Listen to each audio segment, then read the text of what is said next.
Hi, everybody.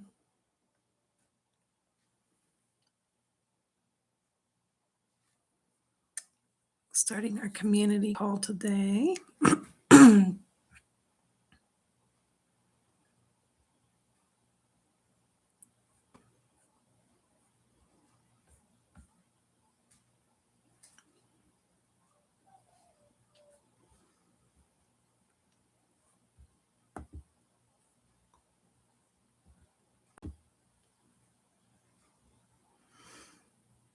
Gonna do some more invitations.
All right.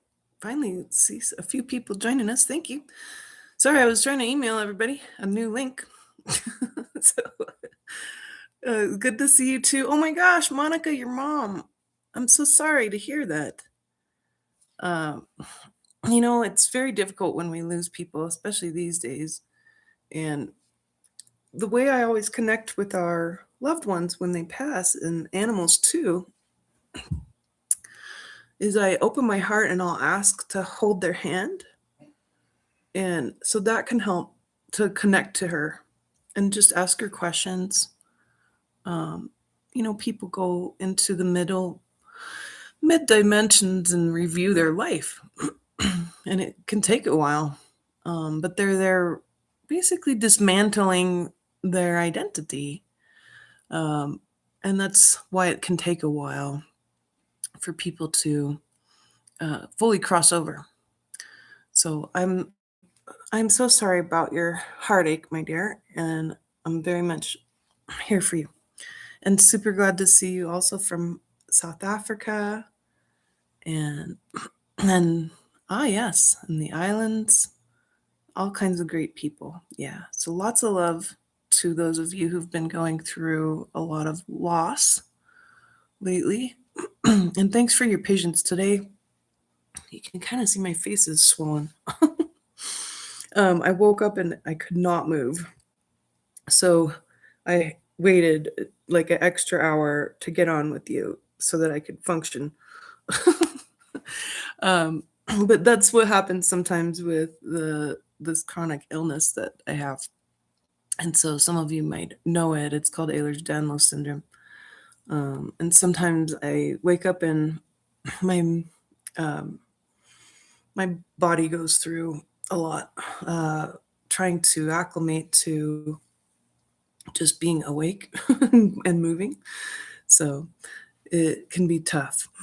All right, so I wanted to talk to you all today, and thanks for your patience. I was sending an email out again with a direct link, um, because I wanted to make sure everybody got on that wanted to come.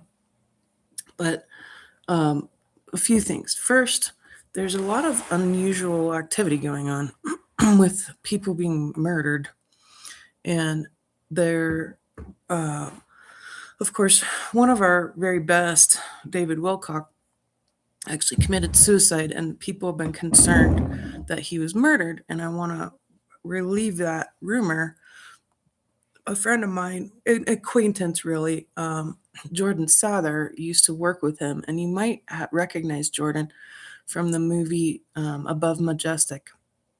Jordan helped David Wilcock make that movie, and they were friends for a long time.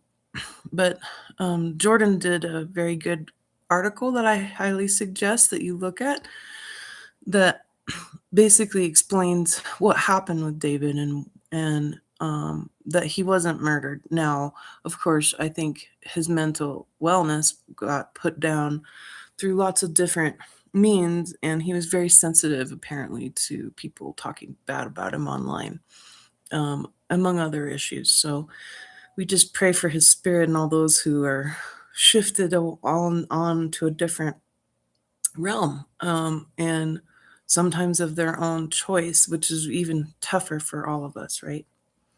So um, the that's the first one. Second one is there's an article that came out recently, and I might end up sending it out because it's so complicated, but many of you will be able to wrap your heads around it. And it's an engineering article, and I'm getting a new camera, by the way, because my camera hates it when I move my hands and then it goes dark. Sorry, just one sec. Let me see if I can reset it. Uh, there's a solar flash for you. Um, so there's an article that came out on, it's an engineering article basically proving that 3i Atlas had thrusters, and not just any thrusters, there were 5 of them. And it's very well written, it's incredibly detailed, um, but it's very powerful, and it's some proofs basically that we were dealing with the actual spaceship. And the question really is who's in the ship like that, a ship that has a power source that we can't even imagine creating. Who in the world would be in a ship like that? Well, in my mind, there's only one answer to that, and it'd be that they're emissaries. And so, many different kinds of human beings in this galaxy, and many of them combined forces long ago. And the ancient stories talk about these emissaries, and they're kind of a mixed bag of people who basically their job is to do these big kind of tours of the the networks of humanity and do like a check-in, and that's exactly what they did. And in fact, people who had been studying interstellar objects and other things like that said it was very weird how 3i Atlas acted, that it seemed like it was going on a tour of the solar system. And I think that's exactly what it was.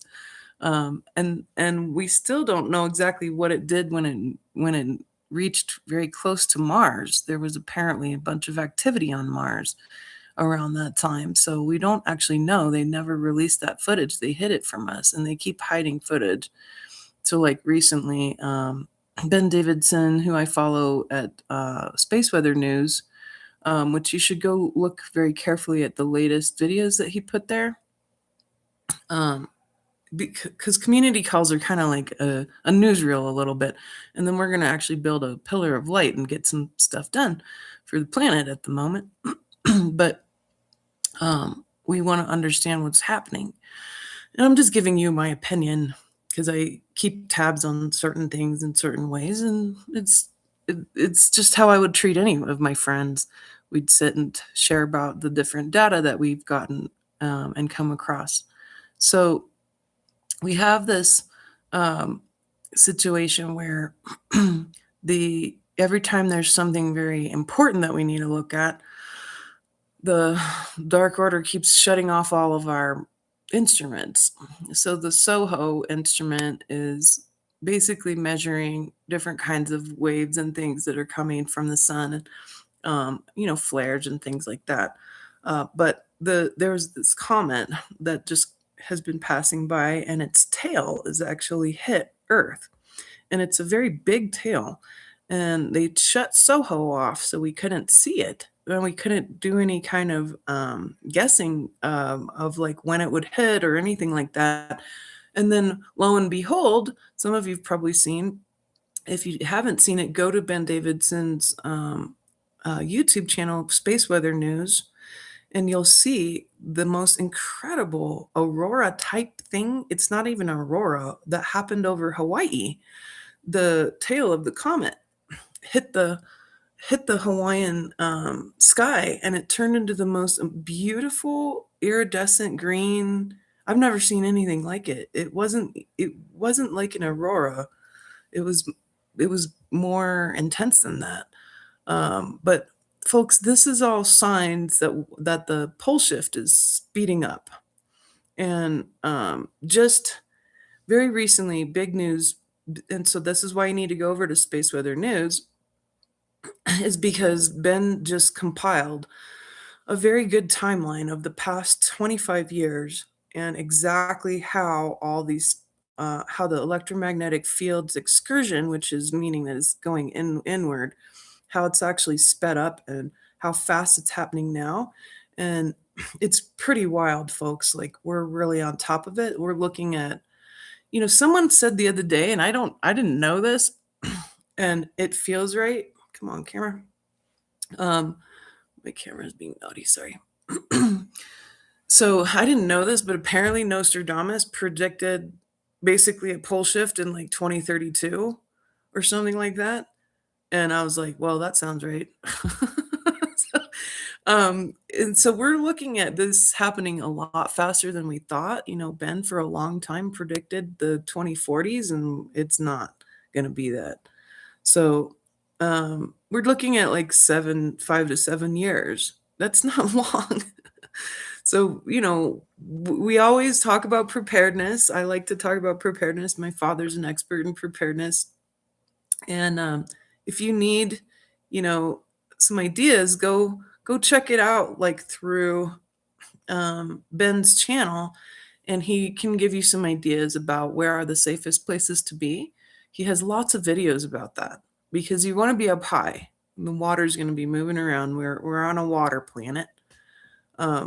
But you need to be up high for this kind of thing. And the good news is several things, because this all sounds very dire. But several things are really good. So one is that the truth is that you are here for a reason, and that there's going to be a lot more people that survive all of this than all of the other events that we've gone through similar to this combined. And humans have survived 66 of these. Homo sapiens have survived 66 of these 12,000 year shift cycles, and more than that, really, because on the middle end, the 6,000 year cycle, these things happen too. So 6,000 years ago, it was the Noah event. And so that's important to understand, that we are the children of survivors, and this happens to our planet, every 6,000 years. So it's right on time, that there are more people here than all of those times combined. There's going to be way more people that survive, and there's going to be way more people who can innovate, and we are not going to lose our civilization utterly and go back, 500 years into the dark ages. It doesn't have to be like that. Secondly, humans have been through worse than what we're going through. I realize the AI and stuff is a pain, and everyone's freaked out about that. And And I'm here to help you to not worry so much about this because although the AI feels deeply dangerous and seems like it's getting out of control, don't forget that the sun does this reset. It's not just the earth, so the electromagnetic field. It's not just that. It's also the sun, and the sun and the solar system are going through this shift too. So that's why our all of our planets on in our solar system are going through all kinds of strange things. So if you most people don't have time to pay attention to this, but I study astrophysics, and this what's going on with the planets in our solar system is wild, and it's unprecedented. We've never seen anything like it. It's totally nuts. Even the core of Mars is waking up. Like we've never seen anything like this. Pluto lost 30% of its atmosphere like overnight, uh, like really quickly. Neptune is starting to spin really strange and do all kinds of strange things. The weather's going nuts on Neptune. Jupiter is going crazy too. Saturn and all of the auroras on these planets are getting really extreme. So lots and lots of activity going on as we go through the electromagnetic current sheet, which looks like a big, huge merry-go-round. And it goes up and down in a sine and cosine wave. And on the 6,000 mark, we're in the cosine wave where we're not in like the top of the wave. But at the 12,000 year mark where we're at, we hit the top of the wave. So we hit the sine wave and it's got more material in it.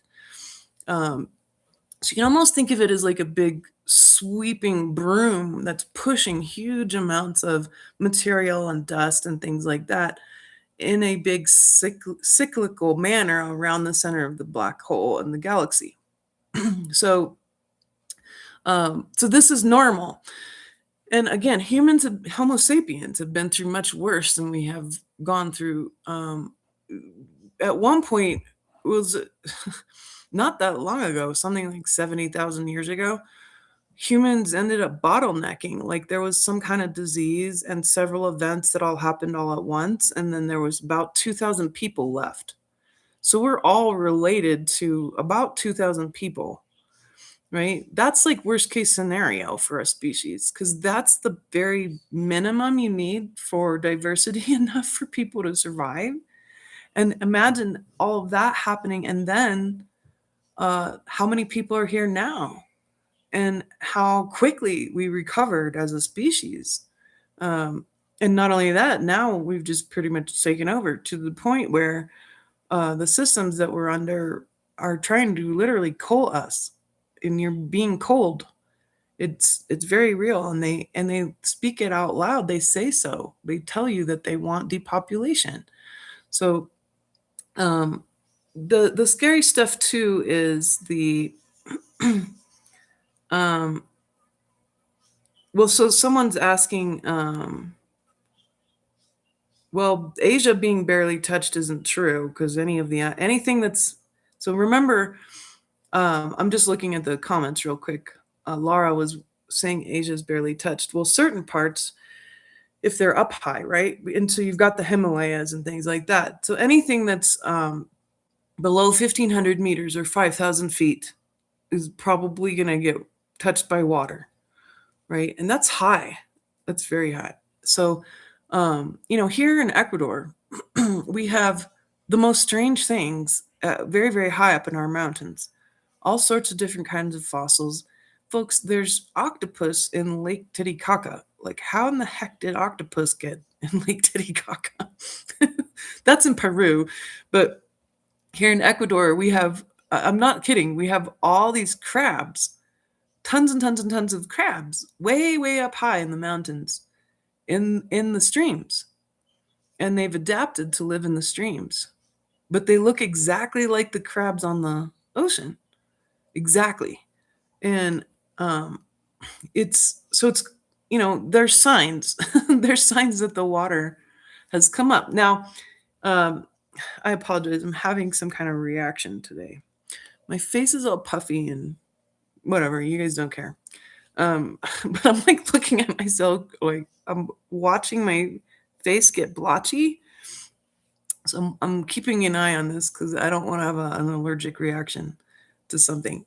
I have anaphylactic shock syndrome, so randomly I'll just get allergic to stuff. I'll eat something in my that I've eaten my whole life, and one day my body will be like, "Nope, we don't like that," and then makes me puff up and get hives all over the place. So I'm watching my face. All right. um, I've been getting pushback on this call, so it's important, obviously. Um, now now you know, so about 1,500 meters, 5,000 feet, and we're trying to work it out. Asia doesn't get much water. I don't remember the details, right? And yeah, that's true.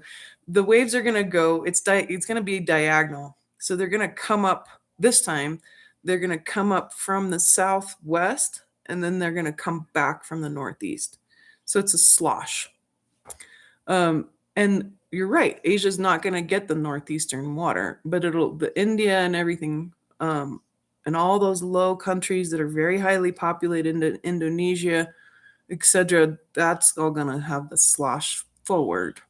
So we shall see how that pans out. And of course, my hope is that all of us figure all this out, that we, do a big FU to the overlords and decide to come together to build New Earth, right? So we need the wherewithal and the resources to do that. And, humans get pushed into a corner and then we evolve. So we kind of have to be under a lot of pressure before people are willing to take action and make changes that are going to actually be really good for society. And that's just the nature of change. But I'll tell you, as um, a futurist, as someone who studies how the future can be understood and who studies change, there's only one way to create change as like super fast, right? So keep this in mind. And this is for personal change too. So if you want to like change your body, if you want to change your habits, if you want to change your life or your mind, or you want to wake up more, you want to be more aware and enlightened and bring on more superpowers and things like that, then you're going to want to really look at the this concept of change. Okay, so um, culture is built out of 4 layers, and this theory comes from Dr. Marvin Harris. And Dr. Marvin Harris was probably the last theorist to successfully create a working theory and model in anthropology. And he taught in the 70s. So really anthropology hadn't really been moved along very far in theoretical cultural understanding since the 70s when I was in college. So when I came in and I said, I'm going to do a new theory, I'm going to show you some theories that I've been developing and these methods and all this cool stuff, everyone was like, you're crazy. And so I worked very hard at that and did it anyway. And then it worked. And the work that I did was probably the first theory that had been done, a model and theory that was actually functioning and worked well. It was the first one that had been done since the 70s. And so, but what I did is like any theory, you got to start with the foundations that work. And one of them was this concept that Dr. Marvin Harris put out. And if you'd like to read more about his work, let me think of the book. Oh, I'm blanking on it. It's a really good book, but you can look him up. So he wrote concepts about materialism. Jared Diamond wrote a lot from Marvin Harris's theoretical viewpoint, and his books are like, for example, Guns, Germs, and Steel. That's a really, really good book about the conquering of the Americas, and that it wasn't because the Spanish were smarter. It wasn't because they were more clever. It wasn't because the people of Europe were cooler or better. It's because they had guns, germs, and steel. So that's a really, really good book. So Dr. Harris, he taught that there are 4 layers to culture. The first layer is the superstructure. It's the oil on the water. It's language, it's belief, it's the unseen, it's ideas, right? It's things that change quite quickly. And language changes super fast all the time. Um, and language is tricky too. And this is what Cliff High studies, right? He's a linguist, so he's a type of anthropologist, but he studies language. And so his prediction models are only looking at the oil on the water. They're only looking at language, which is very cool. And his model works really cool because it's an algorithm. It only worked when there wasn't any censorship, though. It stopped working very well in like 2018 when they basically were coming down hard on people, including me. I mean, I pretty much almost got deplatformed, um, and I got like blocked from Facebook and everything in 2018. So in 2018, this big censorship machine came down on everybody. Um, so language and superstructure and all of this is the oil on the water, and you have to make changes there if you're going to actually create change quicker, right? So that's why when people say if you want to have like inner change, if you want to change yourself, if you want to evolve, etc., faster, if you want to have a better business, better clients, better life, etc., that you have to talk to yourself nicely. Lo and behold, turns out you actually have to be nice to yourself for your life to function. But affirmations, kindness, words are powerful, right? Words create reality. And they do in ways that are very mysterious in very unusual and measurable ways. I like a good example is there's this series of photos um, on YouTube or something. I'm sure this person's on Instagram or something. I don't know who they are, but I like the series he does where he takes a photo of someone um, at first, and then he tells them, men or women, that they're beautiful or they're handsome. And then he takes a photo of them responding to that. And the energy difference is huge. It's huge. You literally see people completely change because it literally gives them all this energy, right? That's how powerful your words are, right? They can save lives. They can destroy lives. They can create anything. And so that's why affirmations and heart commands and speech in general, bringing in new words. This is why the Dark Order will change the definition of things, and they do it on purpose a lot. Actually, they'll change. They try to change the definition of a vaccine during the lockdowns and things like that. So uh, that's why. So language is really key to great change. Now, the other three layers are social structure, political economy, because politics and economy are married. They can't be undone. They're connected by the hip. You can't separate them. And then infrastructure, which is the physical world. So if you want to create change really quickly, you have to change something in the physical world and you have to change something in the superstructure, the oil on the water and the physical. And then what happens is the wave of change moves so much faster. And when it hits the political economy, whatever that might be, all of us have a personal political economy. We have political economic relationships. That's what a marriage is. Marriages aren't for love. They're a political economic agreement. Um, and that's how they all have. Only until like very recently did we even think about marriage being for love, and that's a very modern idea. But basically, political economy is the hardest to change because those who have power in that arena don't want to give it up, right? And so when the wave of change hits that, it can move through it faster if there's actually change happening in the physical too. So what does that look like for you? So, you know, the there was a period of time where um I had basically bought a house in Kentucky and it was full of a whole bunch of other people's junk. And then I inherited a whole bunch of other stuff from my ex-husband's family, and then that they thought that we would want. So so I had a whole garage sale full of stuff in my house, and it created this sort of mental kinda chaos, and it was miserable, and I had all this anxiety all the time, and then I was beating myself up because I couldn't work as much and I was slow.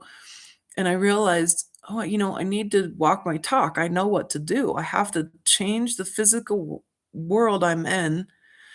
And I feel this because I'm carrying all this crap in my house.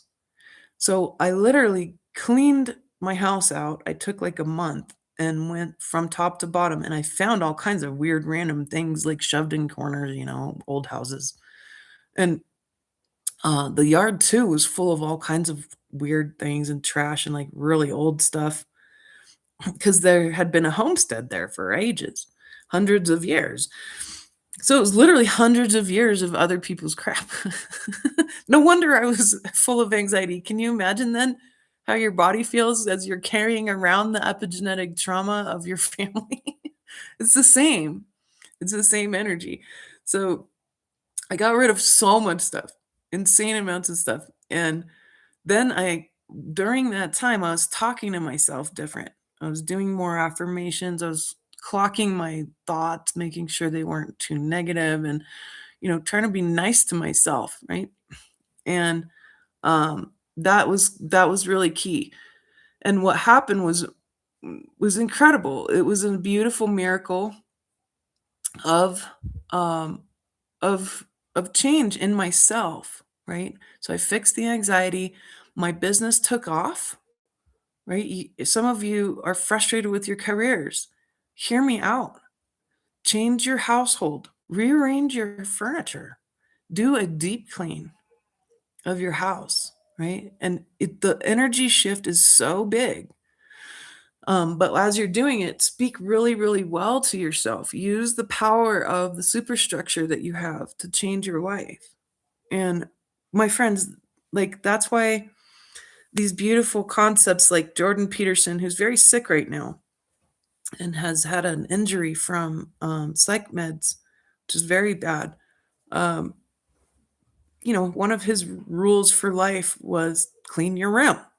And it's not a joke because the projection of the physical world dramatically affects every aspect of your embodiment, your mind, emotions, your health, and your capability to function in the world at the highest levels. Your physical world is a direct projection of your mind. So, in feng shui, for example, you don't want to have empty boxes all over the place because they like create really bad energy. Um, or I've told people like, okay, you want to move, well then start packing, and they're like, but I don't know where I want to move yet. I'm like, doesn't matter. You need to tell the universe first that you want to move, so start packing, and then the place will show up. The place isn't going to show up unless you're packed. And every single time I've ever had to move, that's exactly what happened to me. I didn't know where we were going to go. And I said, well, we got to pack. We got to tell the universe that we're ready to pack, right? But empty boxes, empty energy, scattered energy, this kind of stuff. And you can tell the state of someone's awareness. You can tell how much work they've done on themselves. You can tell how deep someone's gone in their subconscious by the state of their living space. So really take that constant very seriously. These cultural rules are very useful to us because we can make huge changes in our lives very quickly if we use them. Um, so, um, just reading the comments a little more here too.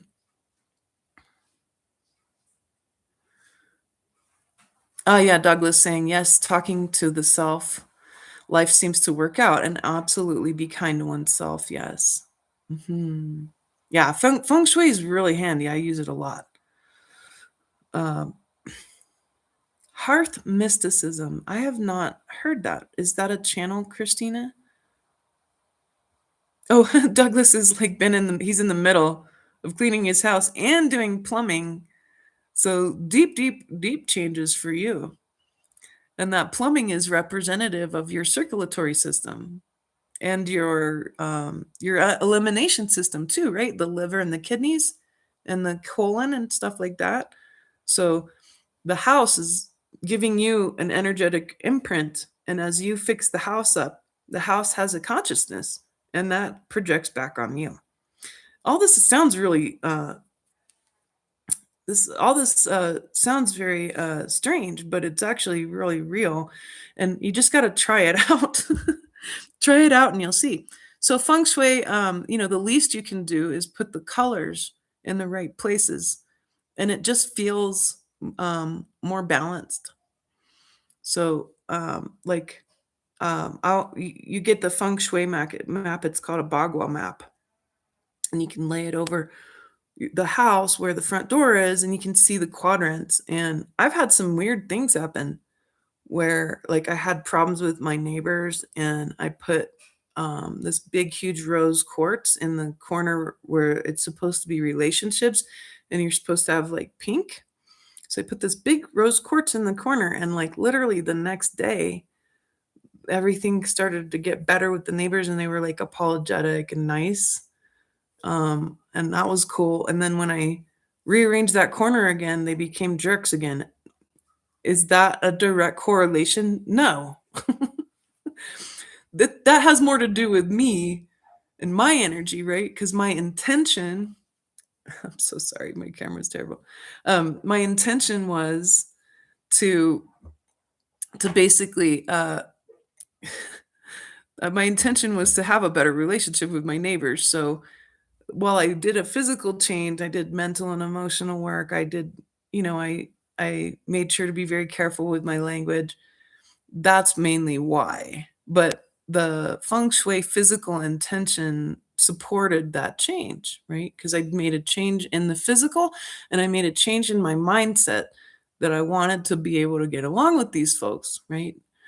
So when you see big changes, even across the globe, note very carefully how the languaging around that change is formed, and how the physical change is formed, and how quickly things change politically and economically in order to basically respond to that change. Okay. And if you watch carefully, you'll see the patterns that I see in culture change and how that works. And then you have a lot more empowerment to be able to function and to be able to offer more insight about. You're going to look like a prophet when you start telling people what you expect, and then it pans out. So but it's actually there's rules, and there's physics, and there's standards for how culture changes, just like anything else. So there's laws of culture change, just like there's laws of thermodynamics. Humans aren't separate from the divine laws. So that's good news, though, because then we can work on it. Oh, good. Yeah, Christina said that the 12 light bodies has helped you understand the layers. Thank you. Yeah, soon we're finished with the third light body, but we're turning all of them into books. And I have the coolest lady helping me edit stuff, and she's really good at it.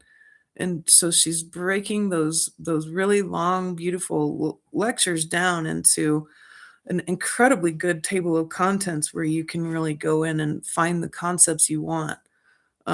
So soon, eventually, there'll be a set of 12 books for the 12 light bodies.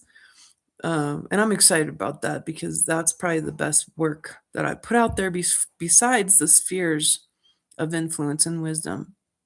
And those two together are a complete viewpoint, a mystical and scientific viewpoint on who humans really are. And then the space stuff, yeah, I like all the the parables of the galactic history and Earth history, of course, as well. Yeah, that's true. Uh, uh, Bod says, if you go to someone's house and you know feng shui, you can tell everything about their life. It's so true. Oh, it's Ildiko. Thank you, Dika. I agree. You can. You can. Um, Marion says that this is an interesting perspective on remembering the connecting power of the inner and outer as a fluid influencing mutual flow. Yeah, they're all connected, and there's all these laws that work, especially with culture. And so anthropology is a funny science in that you're literally like studying yourself. So you have to be a very, very objective. You have to get good at being in witness. And it's a tricky science because you are trying to understand your own species. But the power of objectivity is well established in anthropology, and now it's more activism based. So there's applied anthropology where you're going in and you're helping people solve their problems. Um, so it's even more powerful as a tool now, and I wish more people involved anthropologists in the business world and the corporate world and like medicine and there's so many ways that that particular science can help make things better for everybody. And that's why I love it. Very good. So yeah, me too. I'm excited about the books too. Thank you, Teresa. All right, so let me see. Sorry for things being awkward and slow, and also my camera. But the last piece I wanted to share. Oh, you should expect the Schumann resonance to keep going nuts. Some people were commenting the other day on Cliff High, wondering what was going on because he woke up in the middle of the night and he wrote an article about it the next morning with very, very loud buzzing in his ears, and his dogs were acting really crazy, and all the insects were acting crazy, and he had tingling in his hands, and he thought he was having a stroke, and he wasn't. And because he was watching all the animals too, like they were like in like a trance, like panting on the floor. And then suddenly it stopped, and then the dogs could get up and like, but the bugs died. And he was like, "What in the heck is going on?" And so he went to his reports. He calls them Alta reports. These are reports that he's run through his algorithm, doing big scans of language on the internet because Cliff discovered long ago that humans are very, very psychic and that we actually can predict the future through our language. And so he wanted to know exactly how that worked, and he created an algorithm to discover that. And the languaging of humans went out for like 50 years of different kinds of events. So he kept these reports and these timelines of what possible events could happen, and they were predictions. And so a prediction model is very powerful. And this prediction model basically was saying it was telling him all these different specific events, and he kept track of all that. And most of the events that the model predicted came true. And so one of them was people like getting really affected by something really powerful like a frequency, and he thought it was like a frequency weapon, and then like people standing in the middle of the street and feeling awkward and like falling over, and he couldn't figure out what it was, and it's right around this time in the Alta reports. So he goes through this experience and he realizes, because he had thought maybe it was fentanyl, that fentanyl was like creating this mass psychosis or something. And he's like, well, but that didn't really match. It barely matched. So he was waiting. And so he had this event happen and he realized it was the Schumann resonance. And then, so I'm sure people keep talking to Ben about it because Ben and Cliff are directly opposed about this pole shift stuff. But after all the geological work I looked at and everything else in the astrophysics, the pole shift stuff is very real. The good news is that the 90-degree shift is actually really rare. Um, and this one may or may not actually do that. It could shift anywhere between 10 degrees and 90 degrees. We really don't know. So that's unfortunate. It'd be nice to be able to know what exactly our world's going to look like. Because the one that Ben thinks he thinks is going to be 90 degrees, and it's a completely different world, folks. Literally, like Antarctica is going to be a vacation destination. So we'll finally get to see what's under the ice if that's true.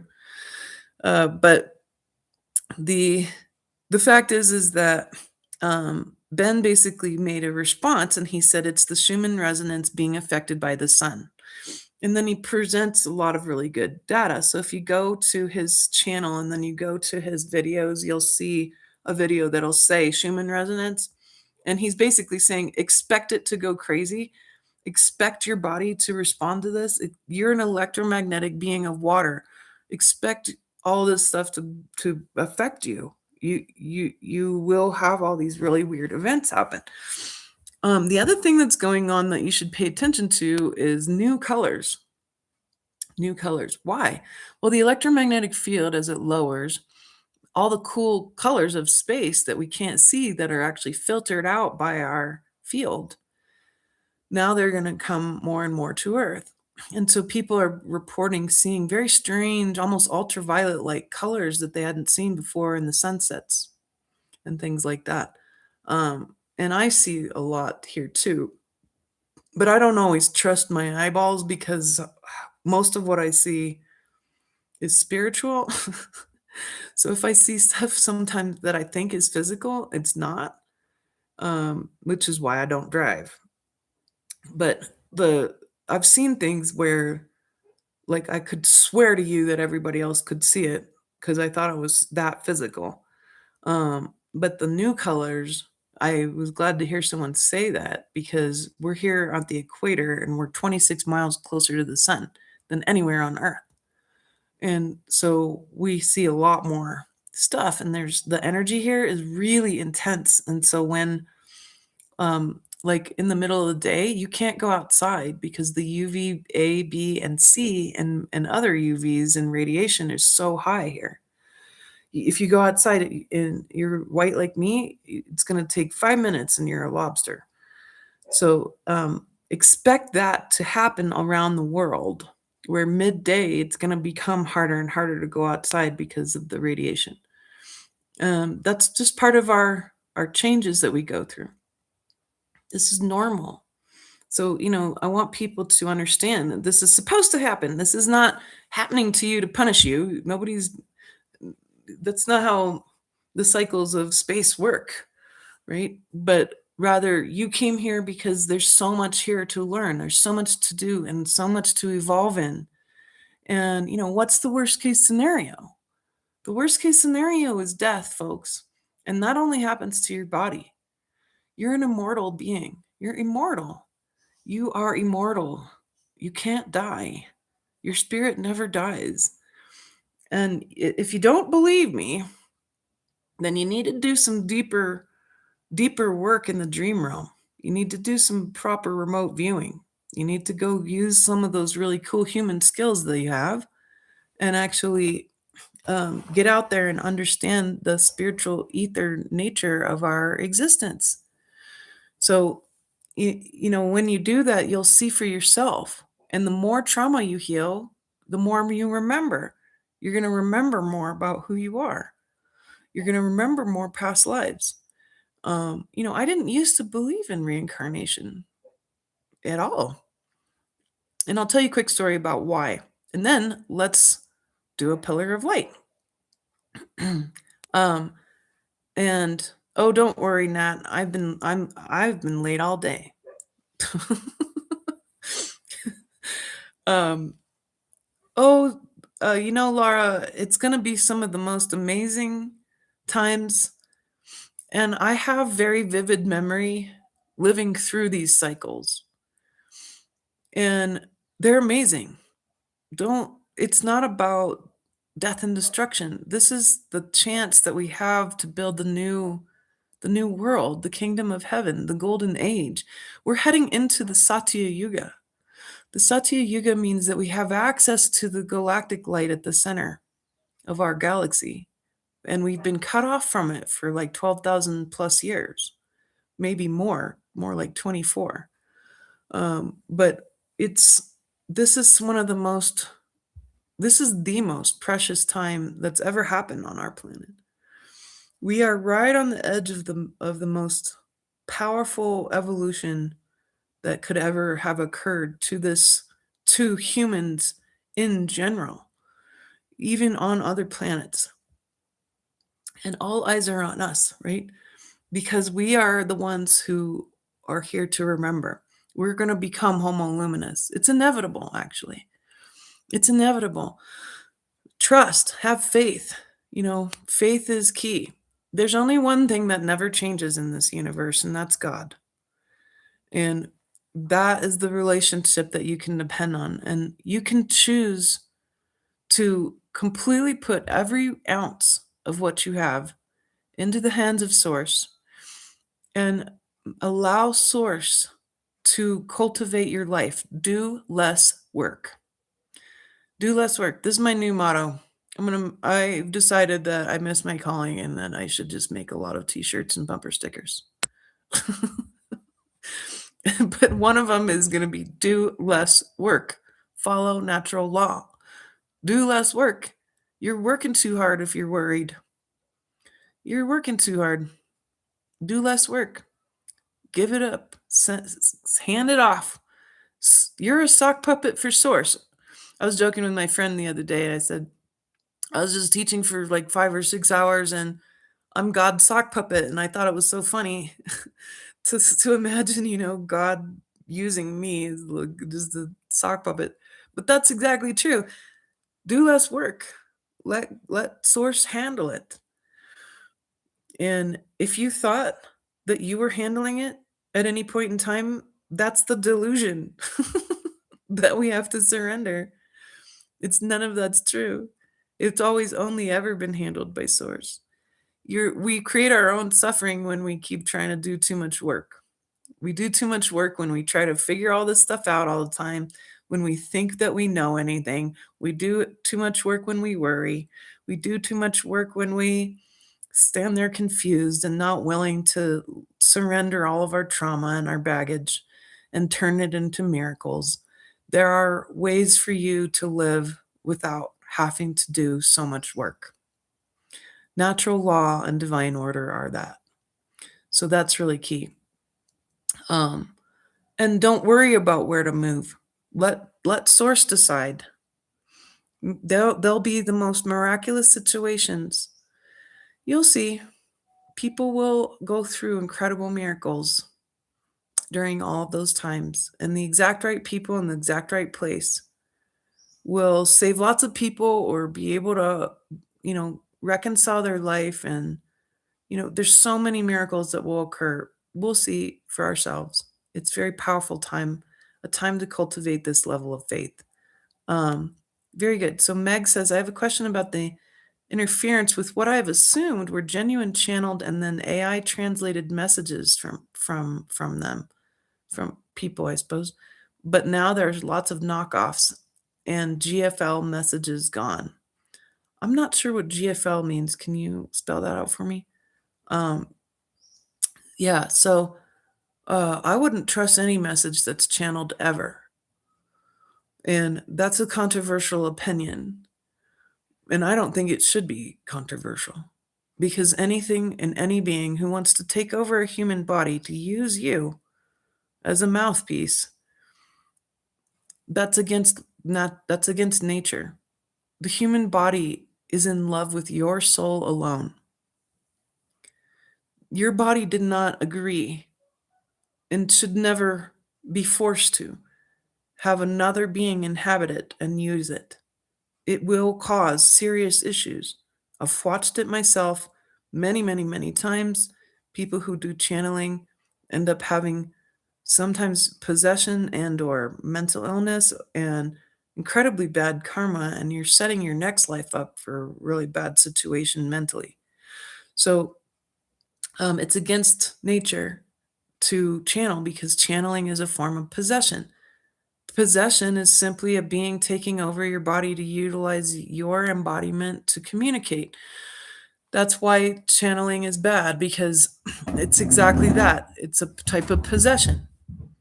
So I'm I know that's very controversial, and a lot of folks follow a lot of people who channel and that kind of thing. And I understand, and not everything they say is bad, but the fact is that channeling itself is against natural law, and therefore I would never trust a channeled message ever. A being who thinks that they can come through and take over your body and use you, even if you're willing,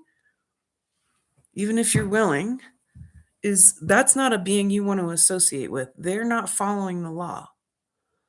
So I'm not cool with any of that. And I have friends who channel folks, like a bunch.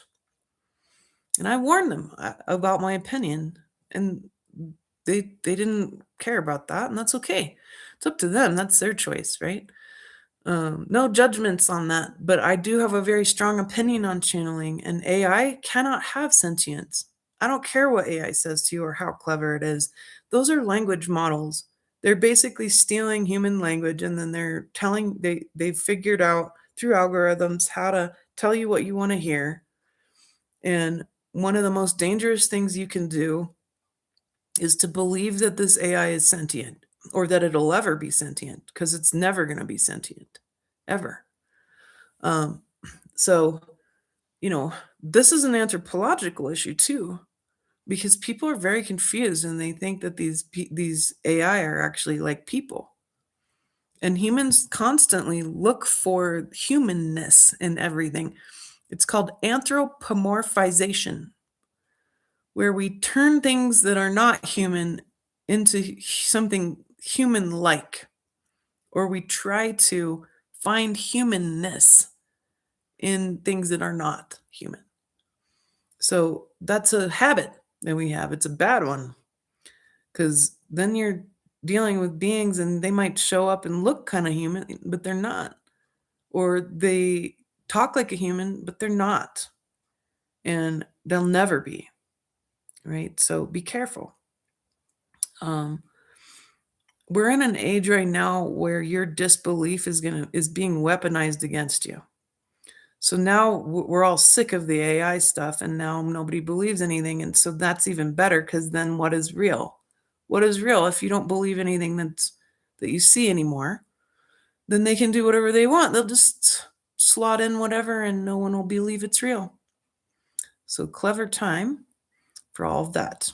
Uh, no one can survive on their own, Laura. that's a that's a really awful idea. Nobody can survive on their own. We need communities. That's why I keep trying to teach people how to build community, how to create local currency, right? How do you work together?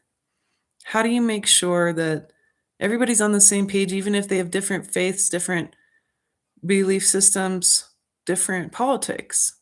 How do you still make sure that everyone works together? None of us will ever be able to survive on their own.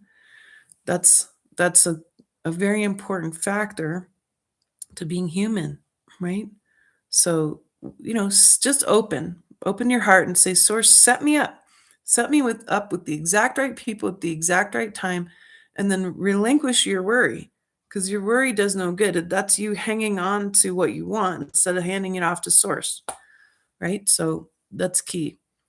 Marion says the current acceleration of energies in Source activating Source within us, and we are here to be open and available as vessels for pure light, for that to flow through us. That it's not always pure light, though. Sometimes we do have to wield very challenging energies and destruction. Sometimes you have to have guts to have the tools of destruction in your hands. To be awake means that you are a warrior. To be a warrior doesn't mean that you go pick fights. To be a warrior sometimes means just getting up out of bed every day. To be a warrior means that you remain here so fully and utterly at the behest of Source that whatever Source presents in front of you, you are ready to take on as a gift, as a challenge from God. whatever that might be. And that means everything. That means going through that divorce finally, right? Or ending that relationship, cutting off that person because they're abusive and they can't stop, even if they're a family member. That's sometimes what we have to do as a warrior too. And the sword of forgiveness is a burning sword, and you can cut ties and burn bridges if you have to. But you have to know when to use these tools. And in mysticism, you can't kill demons. People are I don't know what anybody else believes, but for a long time I was brought up believing that you could kill demons. And that's not true. You can't. Their frequencies, you can't kill F sharp. You can't kill the emotion of sadness. It's going to exist in the world. So, how do you deal with the demonic? Well, let me give you know what I'm going to do? My boyfriend and I last night we decided that I should teach a class about defense against the dark arts. I like Harry Potter. And my favorite character was Professor Snape. But I liked him because he wasn't what he seemed, and he got so close to the darkness without ever joining the darkness. Um, but I'm gonna teach more about this. But one of the things that we are here to do as luminous warriors is to consume energies. And what that means is that you create a much larger and larger repertoire of power and frequency and energy through emotion and through the collection of basically embodied knowledge so that you become impervious to certain energies. So if you consume the energy of chaos and you become one with it, then chaos cannot bother you. Then you're no longer bothered by chaos. If you consume the power of despair and you consume it and you become one with it, then despair can't touch you. Despair can't harm you. So it's sort of like if you add these colors and these frequencies and all these energies, right? If you add them to your state of being, then the knowledge and the comfort and the acclimation to those frequencies provide you a chance to see and feel and know and discern more clearly when those same dramas show up on your doorstep. When despair shows up on your doorstep, when chaos shows up on your doorstep, you're going to be able to see past it, right? When those powerful energies usually show up, they consume us. Then we're consumed by them, and then we struggle to get out of it. In mysticism, if you're one with that, they have no effect on you. And so then you can see past it. You can see where the origins are, or, what energies are being thrown at you really, where this was really coming from. So I don't talk about that skill very much, but that came up yesterday and it made me think about just at least sharing the basic concept of it, because it's a way for us to get bigger.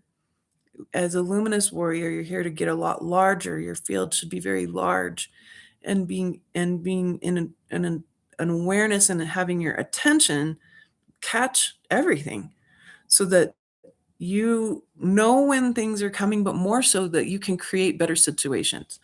So, that Dr. Peter Davis, my teacher, he talks about in one of his many books, he talks about the different kinds of people and how they react to stuff that shows up in their life, right? And one of these kinds of people, the first kind of person, maybe somebody steps on their foot. He uses that as an example. The first kind of person is gonna freak out, right? They're gonna get mad, they're gonna yell at the guy, and they're gonna be like, "This is all your fault, and you shouldn't have stepped on my foot," but they're gonna get into a rage, and they don't have any control over their mind or their emotions. The second type of person who, they've done a little more work on themselves, but they find themselves overwhelmed by their own temper, perhaps, right? They might keep it to themselves this time, so they're not just spewing energy needlessly like the first person, but they still are having a hard time um, basically taking responsibility for the situation. The third kind of person, they might not get mad, but they certainly aren't necessarily taking responsibility either. They might not say anything, or they may even go into a slight reaction just to get the person off their foot because it hurts, right? But the fourth kind of person, this is someone who's awake. They're going to basically laugh because it's their fault. They created the whole thing. They were in the way of the person stepping on their foot. They put themselves there, and they're going to ask themselves, I wonder, what I could have done different, what moves I could have made to make it so that I didn't end up creating that situation. It's 100% on me, right? So a luminous warrior is able to perceive that. So if chaos comes into your life, the luminous warrior says, "Oh yeah, this is all mine. Bring it. Let me deal with this once and for all." Like, "Oh yeah, totally agree to this." So for a while, I've been going through this really rough divorce, and for a while, I was in a lot of hatred, and I'd never felt hatred in my life. I've been pretty much a nice girl, and I had hate for the first time in my life, and I had to just sit in it. It was really hard, but I had to own it. I had to consume it. I had to consume it so that I was completely impervious to it. I had to become one with it. I had to allow it. And, we suffer because we resist this stuff, folks. You know, of course, normal people would avoid hatred, right? And they wouldn't want to absorb that. But hey, a luminous warrior sees it different. You want to absorb it, you want to be one with it so that no hatred can ever bother you again. No hatred can ever bother you again.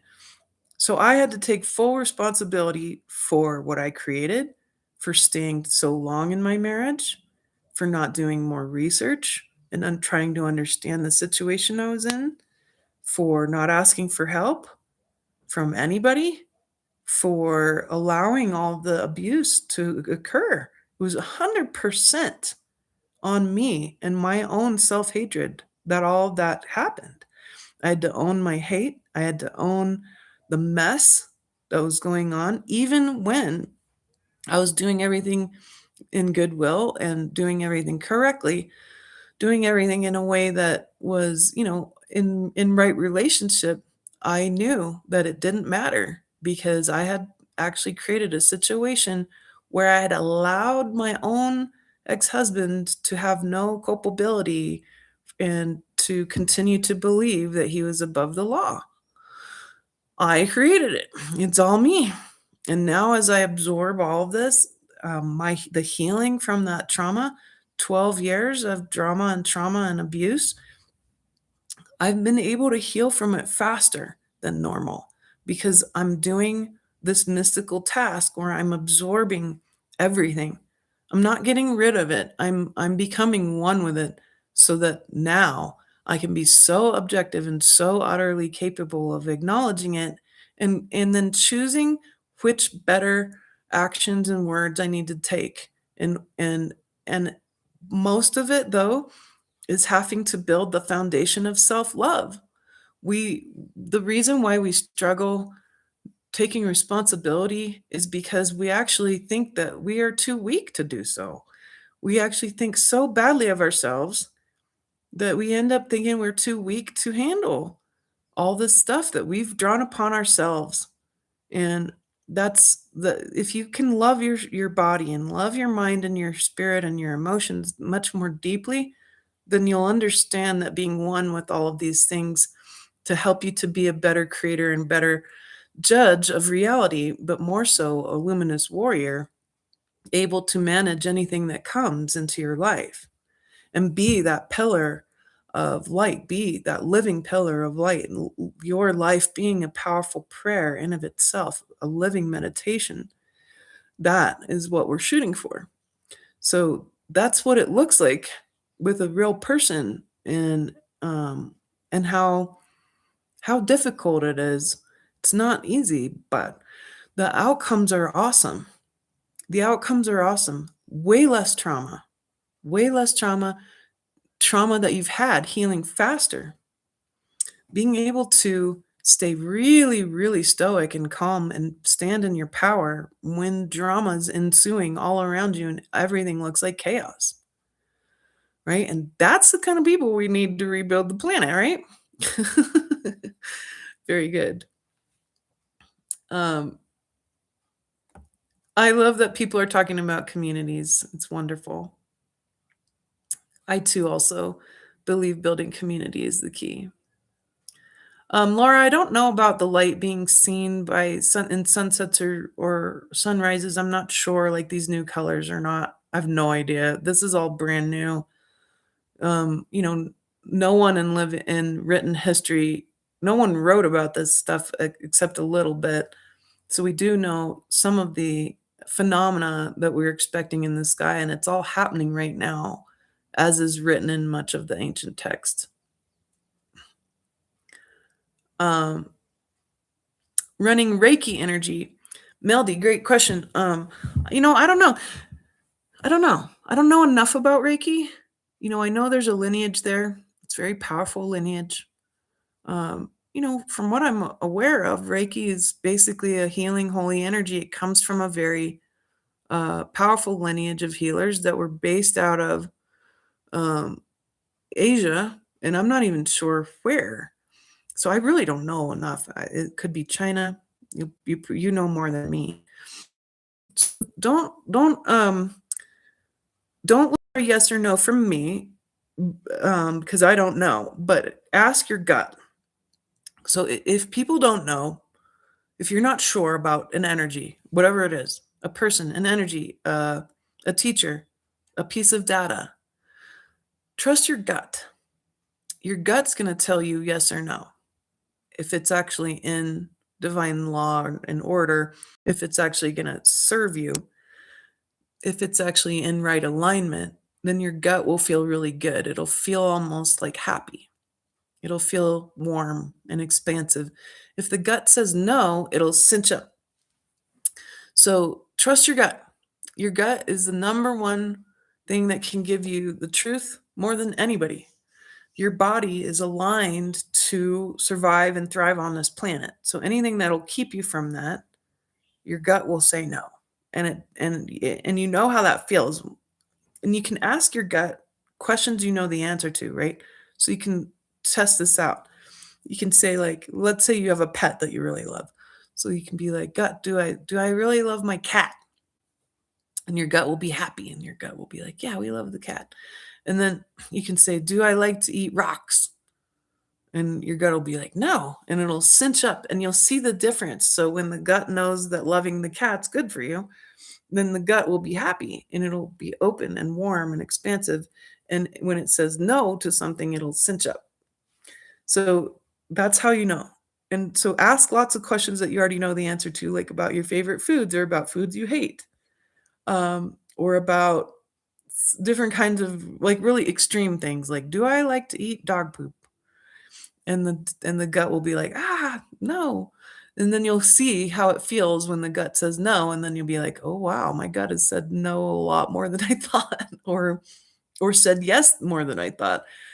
So have that communication open with your gut, and then you'll be able to have a better discernment time here on our planet. Because trying to figure out what's real is number one on the plate. Very good. Meg says, the ETs who are supporting and advising us. Oh, well, I think most of the ETs who are supporting us and advising us don't know what they're talking about because they're not Homo sapiens. So I put them on a pretty low level of advisory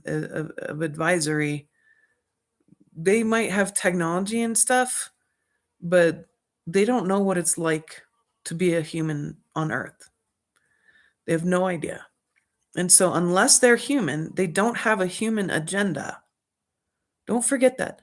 Unless they have a Homo sapien body, they don't have a human agenda.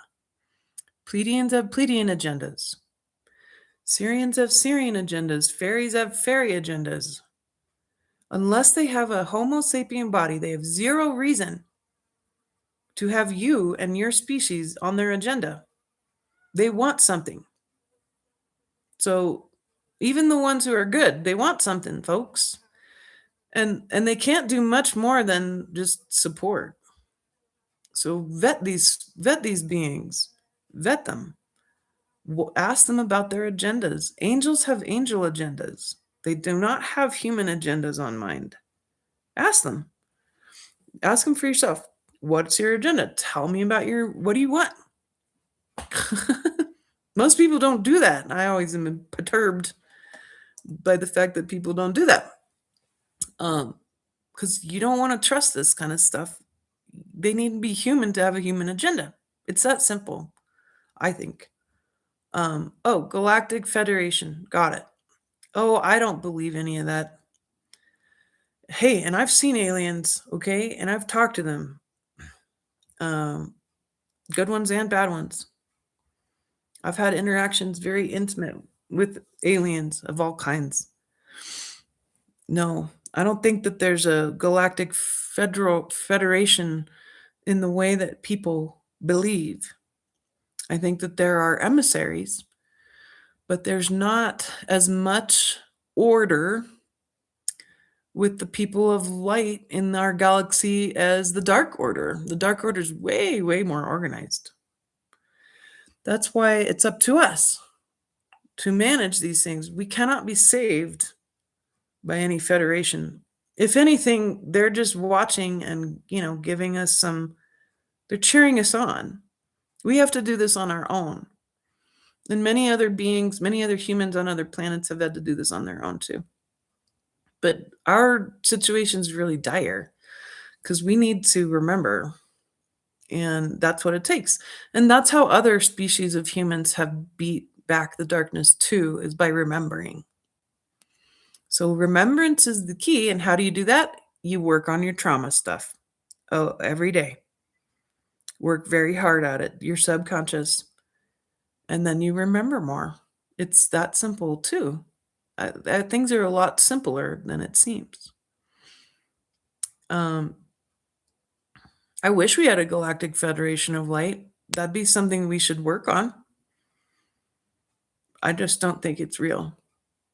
And I think that, especially if they're telling you they're sending ships to save your butt, that's not going to happen. Awesome. Laura's been working on creating community. Meg's wondering, can it go from people into the AI? Yeah. There's inorganic beings backing up the AI. It doesn't mean that they have real sentience like we do, but inorganic beings are very real. And I've personally, physically had run-ins with them here in the jungle. Like, they're very real. My family, we were driving in the dark last year and had something literally come off the mountain and try to jump onto the car.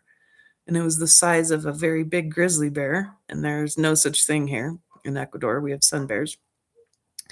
But it tried to jump on the car, and it was a big, gigantic, inorganic black shadow being. And we all flipped out. And we called up our Ecuadorian friends. You'll never believe what we saw. But they believed us because they've seen it too. So they've experienced it too, where it jumped on the car. So yes, those are real, and they can totally try to come through AI and stuff. But AI itself is not sentient. Yeah, our world's very strange. It's very strange. There's nothing normal about what's going on, and it's not going to get any more normal. So normal's dead. Yeah, good. Lots of people thinking about community. Yeah, absolutely. In the mountains, for sure. If anybody wants ideas on, building community and decision making and local currency and things like that, I have a lot of classes about those kinds of things that can help a lot, that are based off of a lot of research of what works and what doesn't. Because we don't have to invent the wheel with these things, folks. There's already very successful models for all of that, for how to build community, make decisions, have local currency that works, and that's safe. Those kinds of things. Like, how do you vet people? Those kinds of questions come up. What do you got to do? Very good. Veritas. It says, is it true that all life telescopes down to a single issue at the end to know our inseparable relationship with Source? Yeah. Yes, that's true. Um, and what's interesting too is when we arise from Source, because we're immortal and we'll go back, but we're still aware. That oneness with Source doesn't mean that your consciousness disappears. It doesn't. So consciousness is immortal, and everything is rises from this singular consciousness we call the source field, and it's both mathematical and spiritual and all the above. It's the Tao. The Tao cannot be named. It is the 0 point, right? But you're still aware of the energy that you are. It's just that beautiful sense of oneness. And then when your time has come to incarnate again, when you take that beautiful baby step into the universe, you carry with you a set of dualities that source God wants you to play around with. So your personal life often is painted by the power of certain polarities in your life, right? So some people, it's like victim tyrant and worthlessness arrogance dynamics. For others, it's scarcity and abundance issues. Like for me, the big polarity has been good and evil. Trying to be good in the face of evil, being tempted to use evil to get things done, those kinds of things. But we all end up playing out polarities in our lifetimes, no matter what kind of being we are. We could be a star or a plant or a human. But the polarities are so fascinating because basically God wants to know, well, what are they going to do? What are they going to do with this set of circumstances, this unique, novel life? What are they going to do about this polarity this time? If last time with this other set of circumstances they did other things, then what are they going to do this time? That's the power of our universe, is novel creation. That's the purpose. So while we're in the cycle, right?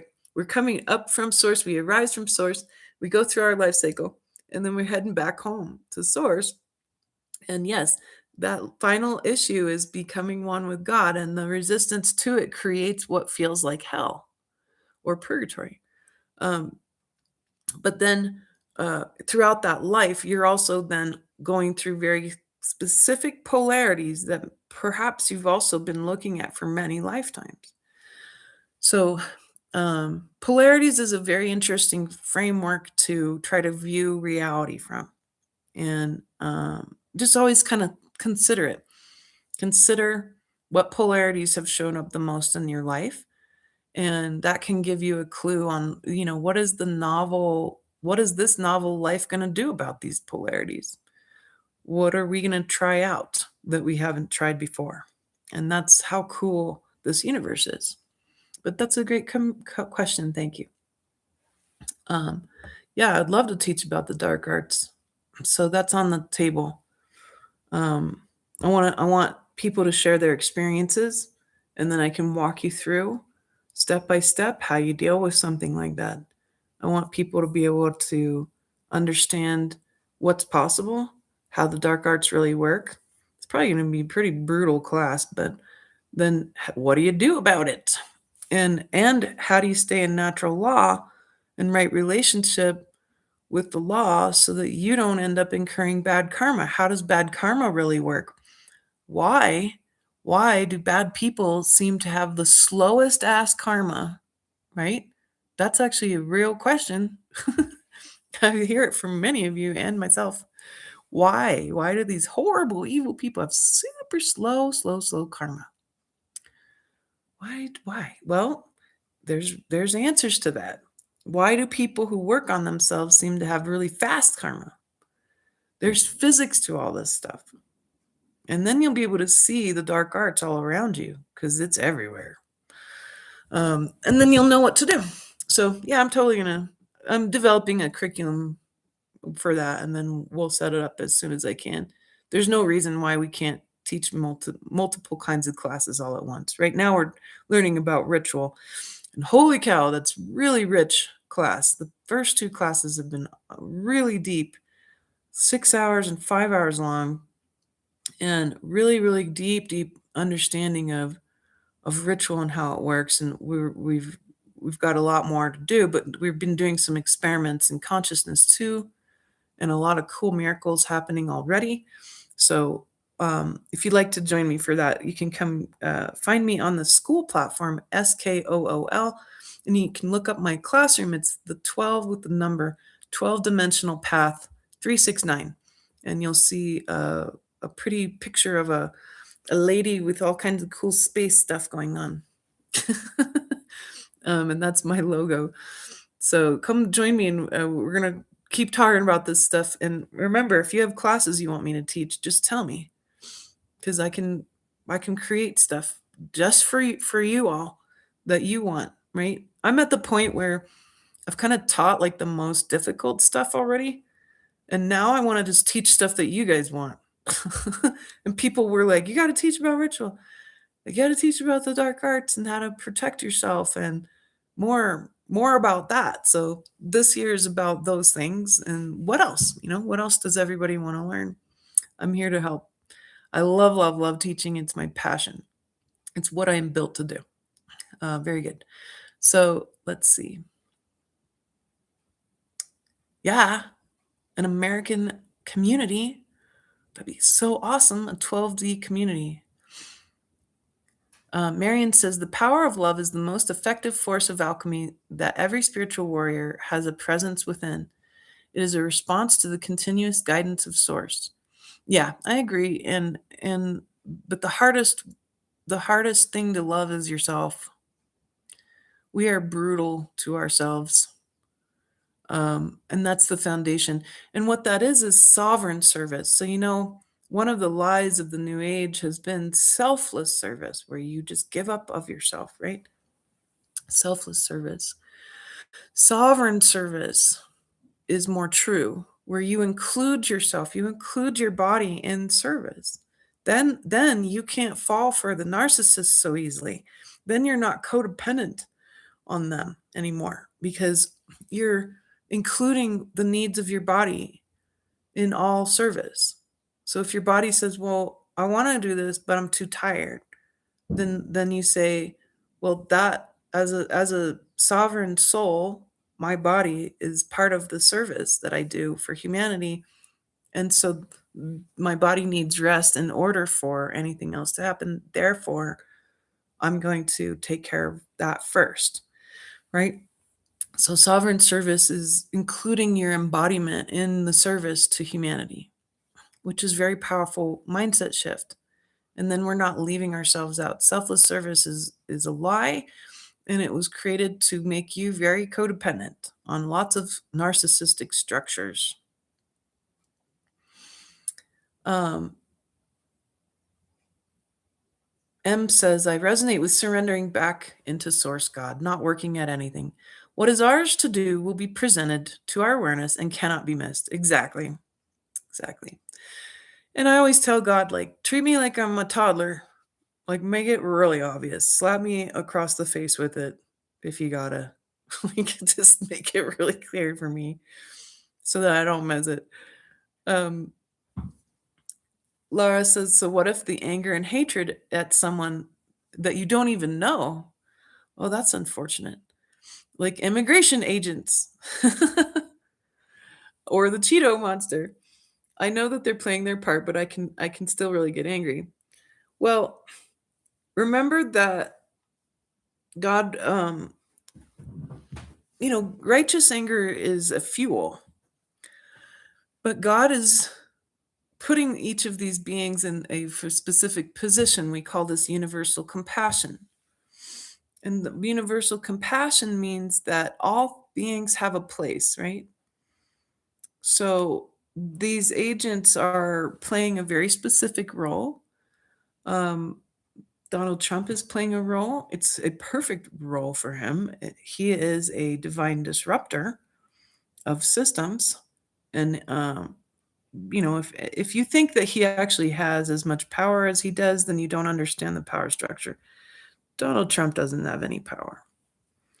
Um, Go listen to Putin. Putin talks about how he's been president while many US presidents have been voted in.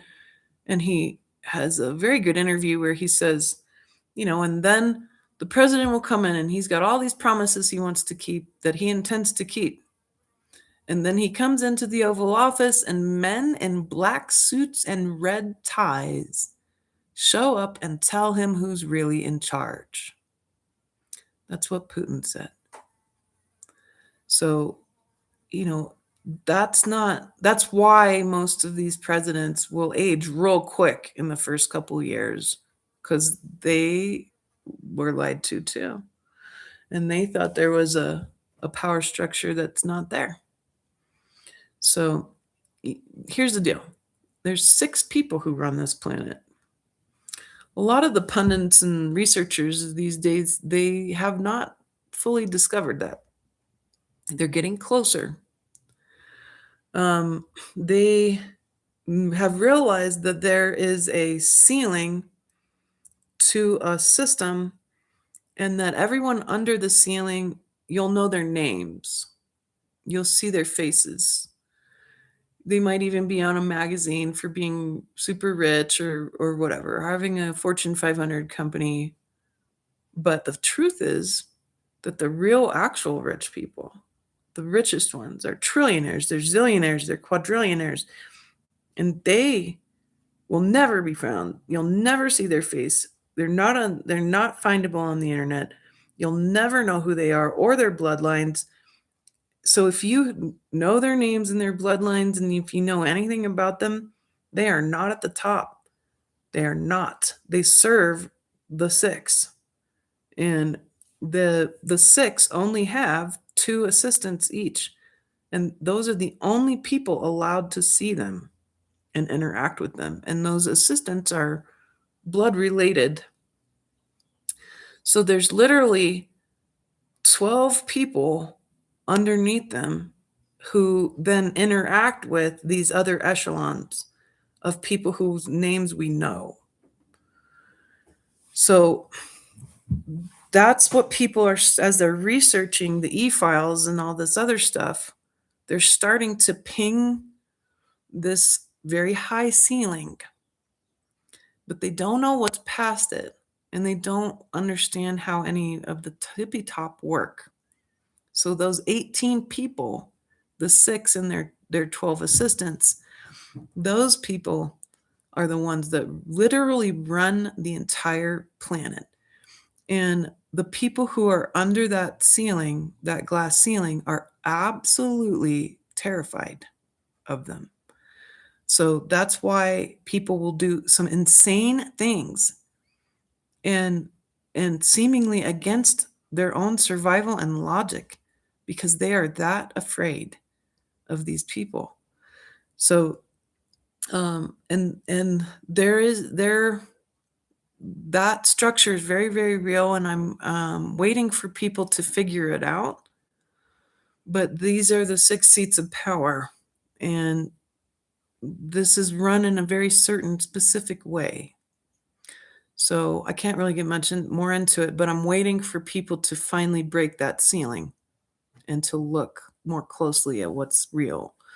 So we'll see if they get that far. But people are pinging it. They're realizing that the people they thought were in charge have 0 power, and that there's another system that's existed all along. I'm watching carefully, waiting for people to really break the ceiling. Um, and then so much more will make so much sense. So we'll see how that pans out. Um, it's exciting because I never expected that to happen. I never ever dreamed that people would actually ping it, that they'd find it. They'd hit the top and be like, oh, there's a different system. Above all of these people that we know their names, there's another system that's hidden. It's totally secret. Um, yeah, it's going to be interesting how that pans out. Um, Continuing to read your comments here.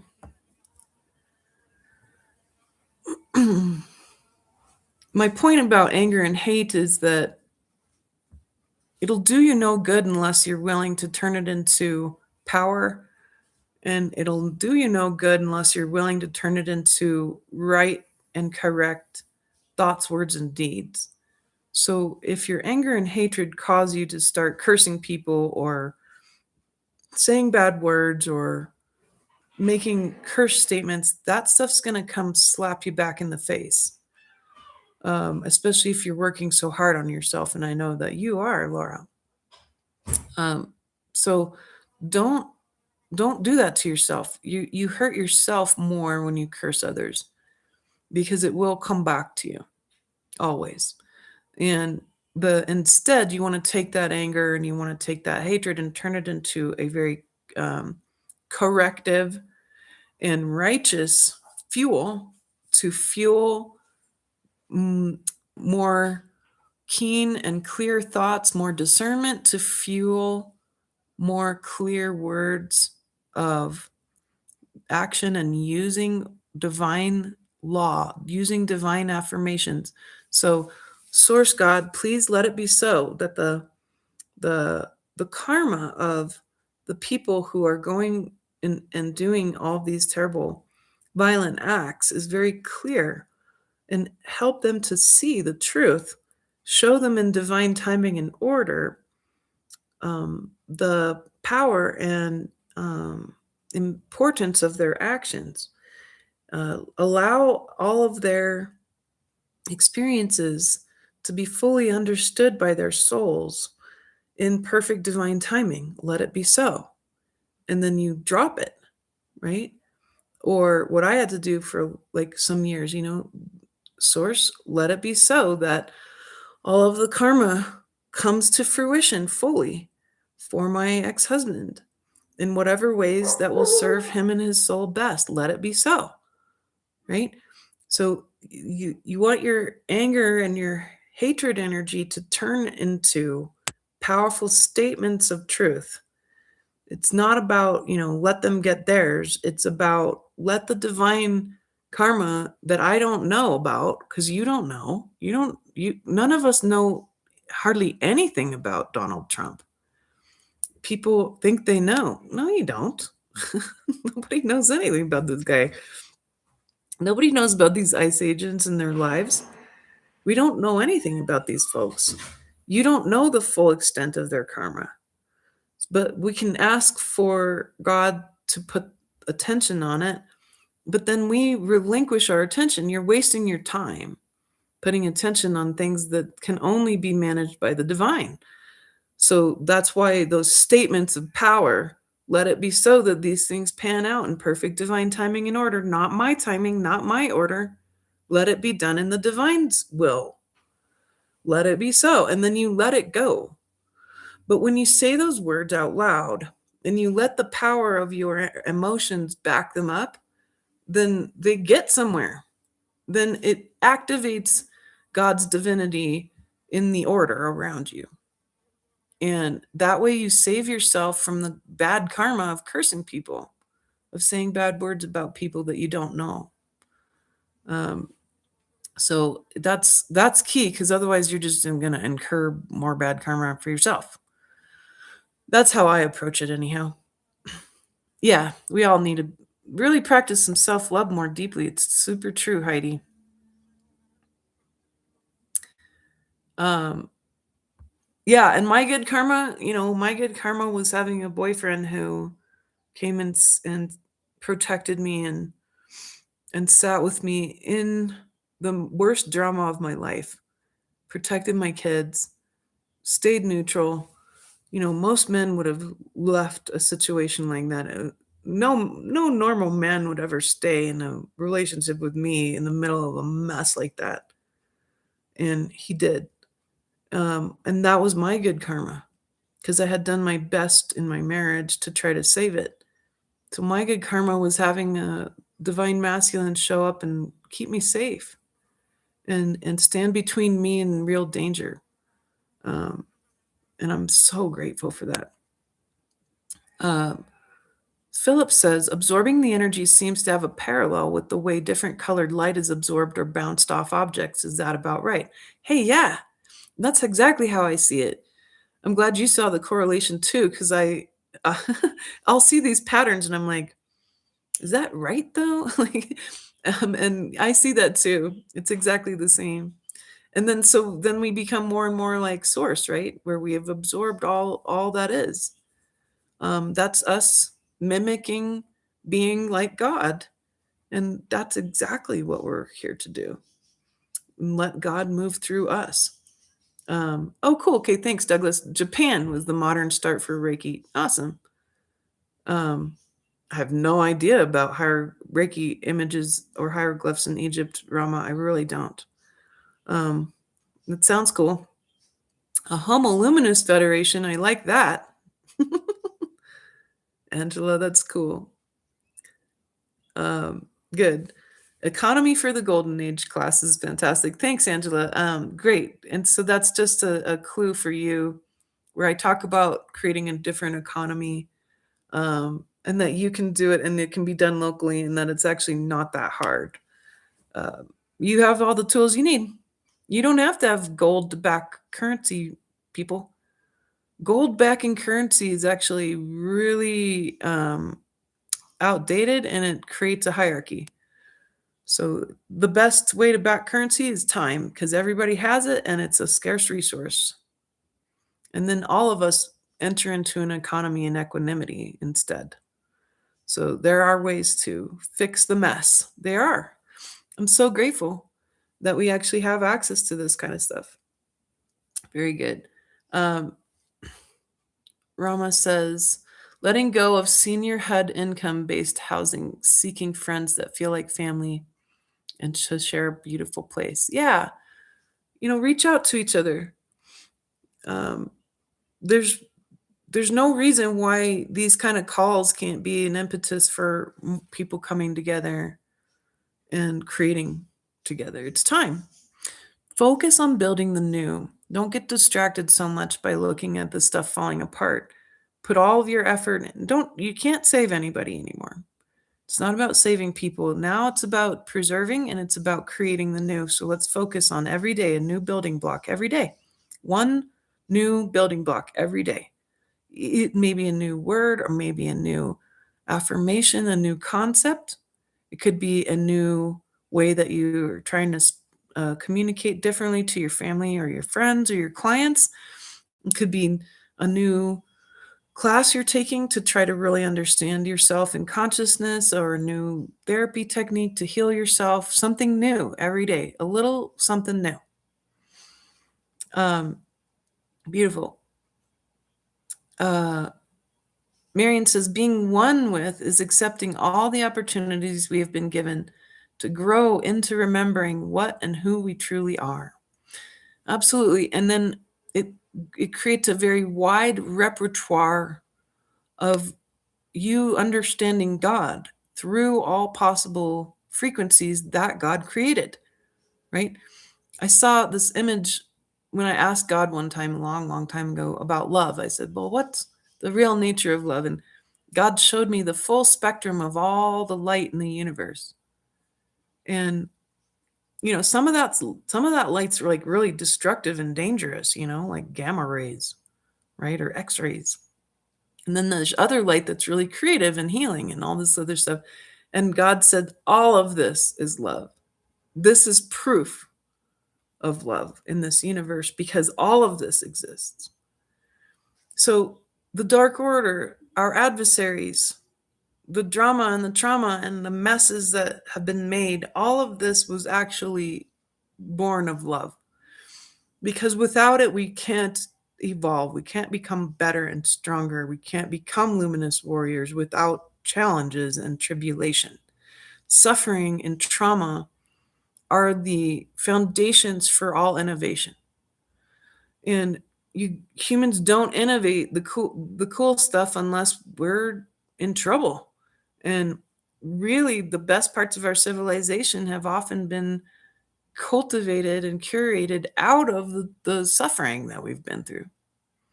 So that's why all those things exist. And that's the vision I saw.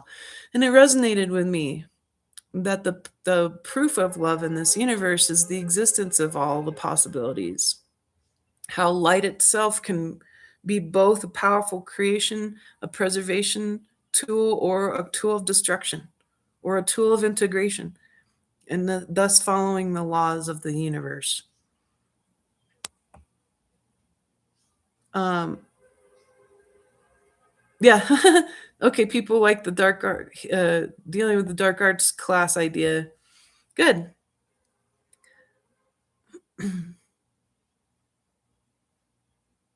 Rama says, I'm staying more on track for myself, walking past people who are triggered by me, not getting caught up in their confusion and control as if I'm wrong.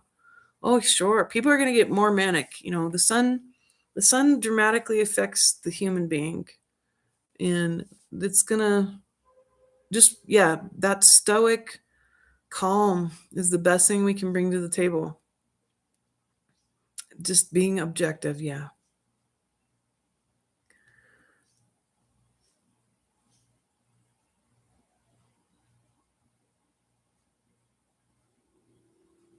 Yeah. Just reading your comments here. Um, EMR says, "Are the autistic savants working to reveal the six powers?" I hope so, because they're the ones who I think would be able to do it. The reason I know about them is because I remote view, but that's super dangerous, and no one should be doing that. Um, but I've taught people about it. And hello, little spider, come here, baby spider on my computer. Um, I've continued to just bring attention to it, but I've had to wait and wait for people to catch up to this, because I've been talking about this kind of stuff and what the Dark Order was really doing for many decades now. And only now, and for the first time in my life, do I actually sound normal. So most of my life, I've been used to people being like, you sound crazy. Like, that sounds crazy. That's crazy. That's too much. Like, that's too dark. That can't be possibly real. I'm like, no, it is. You'll see. Eventually, it'll be revealed, and then it has been. So this part's the most dramatic part. Like, who's really running the world? Um, and it gets real weird. Those six people are not normal. They're not normal. Anyway, they are. They're the creepiest kind of being you could think of. And whatever you can imagine, it's 1,000 times worse.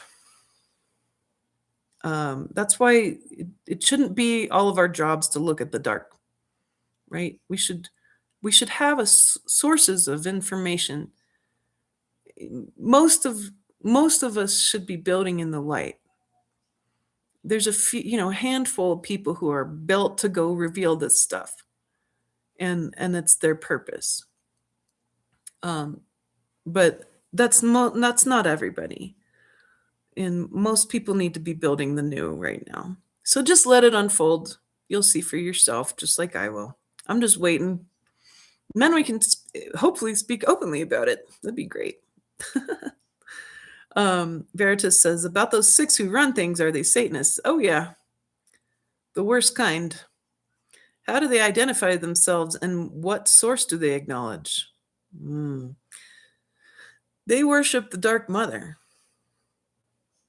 They don't. So at the very, very, very top, they actually worship what's called the dark mother, the dark feminine.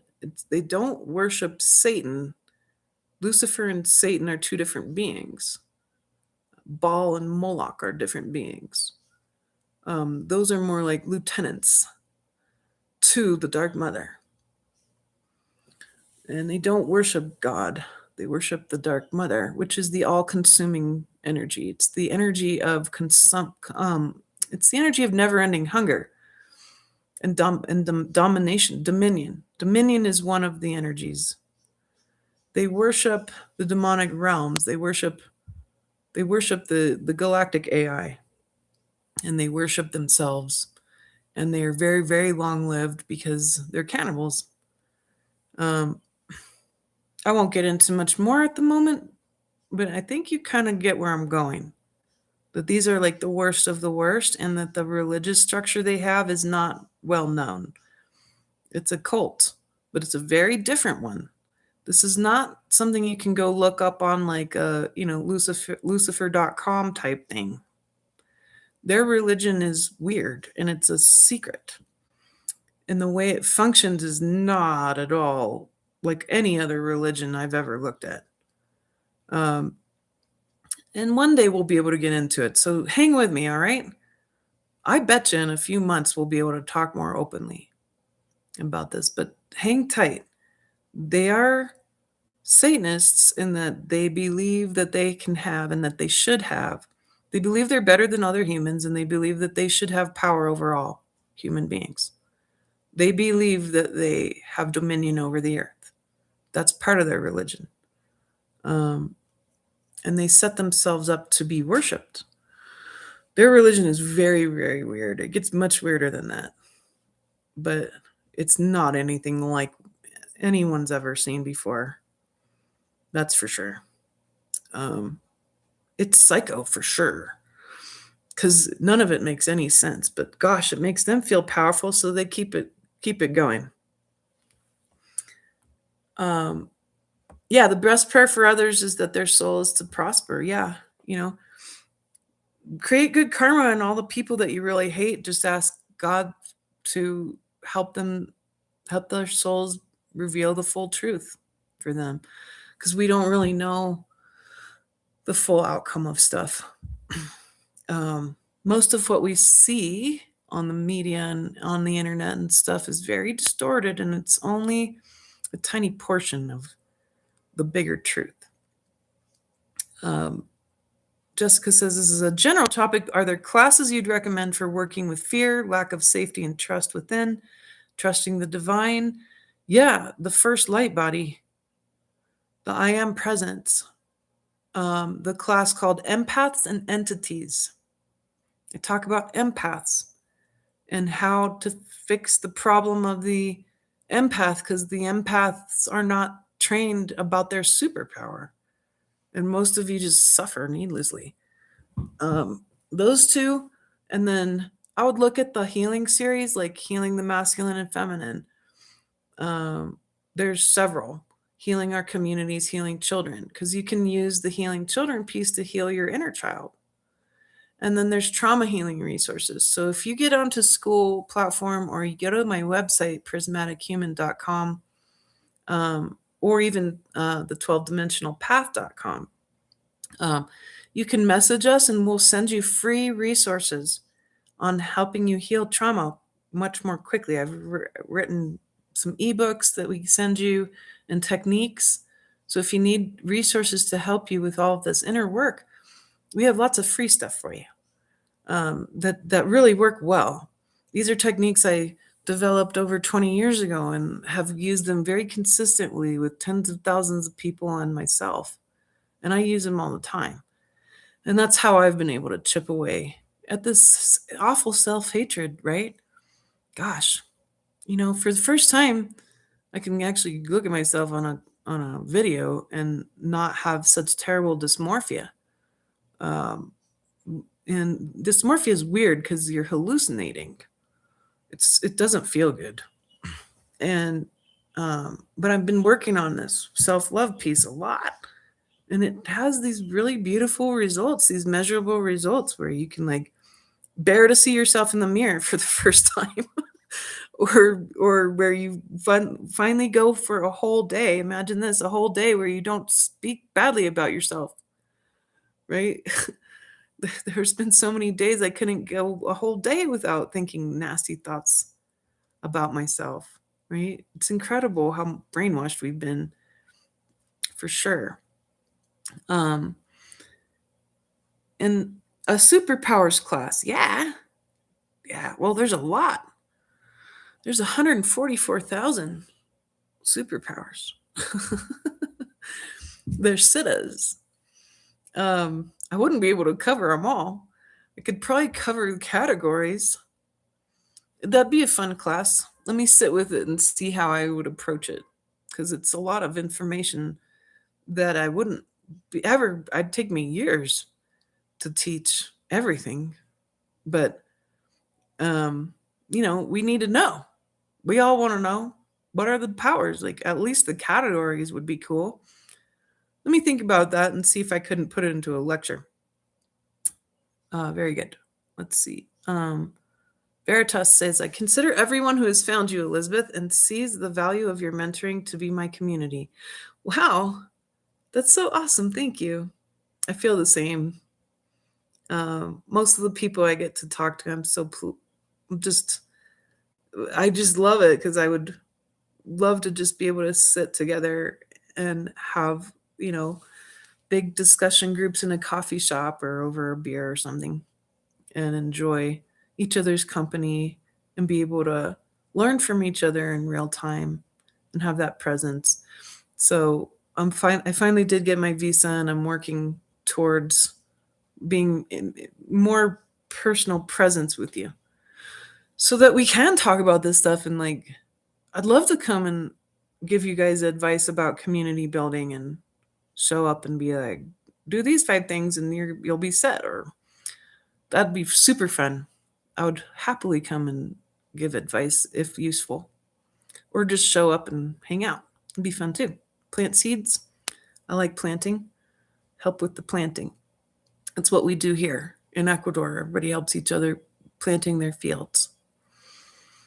When did humans on Earth have the consciousness to know love? Well, we're built to, right? So the base form of the human being, the original peoples, there was 12 of them, 6 men and 6 women. We were all built always to work in love, because love is one of the aspects of the universe. And the people who very first created the human form, they did so in order to make sure that we actually functioned with all the different literally laws of the universe. So the Lyrans were observers of space and the universe and dimensions. And they wanted access to all dimensions all at once. They wanted access to all the energies of the universe. So all the laws of the universe are literally built in you. You are a literal, actual, physical mirror to universal law. And one of them is love. So like all the elements exist in our embodiment, so do all possible energies in the universe. That's why we have the ability to have all these multidimensional experiences, to have access to all sorts of things that are near impossible for other beings to experience. And love is key to that. So, the human body was built out of love. It was built out of love because they didn't want to lose any more memory anymore. They wanted to be able to receive and transmit the holy, beautiful experiences of conscious beings in perpetuity with one another. Before that, before bodies and before DNA, when a very long-lived being would die, all that information and experience disappeared with them unless they'd shared it. So DNA fixed that problem. So all of your experiences are being literally transmitted to the collective DNA. And we're all maintaining these incredibly detailed, long histories in our fields that they call the Akashic records. So Akashic records are different than universal records. The universal record is maintained in water that spans the universe. Memory is maintained in water. So water kind of acts like the giant actual universal library, the memory center of the universe. But the Akashic record is exclusively information and history that happened between beings that have DNA. So when someone taps into the Akashic record, and please don't let them change stuff. Like, you can't actually change stuff. That's like saying that you're going to go back in time and change history and stuff. And you can't do that. You can trick your brain into adding more to the story, but you can't ever change the record. Um, that doesn't make any logical sense. But the Akashic record basically is the history of DNA, and that's really really old. But yeah, the human body was made out of love, for love, and because of love. So I hope that answers. Um, Marion says birth, death, rebirth is the continuum, the caravan of creation and recreation that is undeniable and infinite. So much is currently dissolving to make space for the new to emerge. Yeah, absolutely. Oh, thanks, Melody. Melody says empaths and entities was very helpful. Good. So you got some feedback on that particular class. It's definitely a game changer for those who really need to work on that self-care, especially those of you who feel so much. It's tough. Yes, very good. Yeah, Carol, I am trying to work out coming to the US. It seems like really bad timing, but maybe it's not. Maybe it's perfect timing. So, yeah, at some point I'm going to come up there. I hope this year. I'm working on it.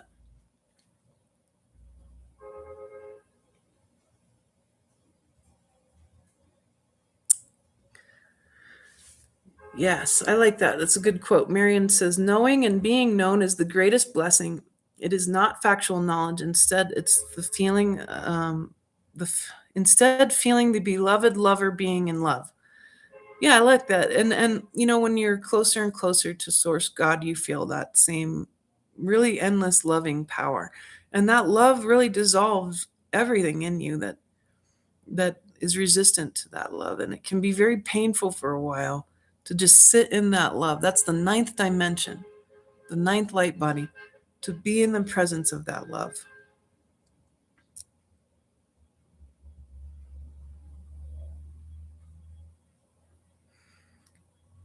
So Milena was quoting Oracle Girl about auto commentary.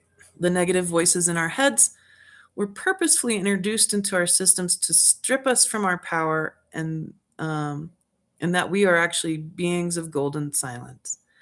Yeah, I think it's important to understand that not everybody has that auto commentary. Um, it's it's something that certain people adapted to. I don't think it was purposefully placed in the human consciousness for any reason. I think it's naturally there, and that it's an adaptation. It's kind of like having blue eyes. It's an evolutionary adaptation. Um, but the matrix, the brainwashing, the programming, the human hatred programming is what keeps us in a mess, and keeps us in uh, that constant destruction of our bodies and our psyches, because then we feel like we're on the right track because the matrix told us to do so, right? So um, no more, no more. That's your homework. Be nice to you. Be nice to yourself. All right, my friends. I'm running out of energy, so let's go ahead and build a pillar of light.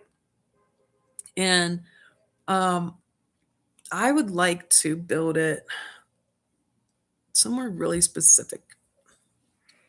and you're going to be surprised. I'm going to pull it up and I'm going to share my screen if I can. So I had a dream about these islands, and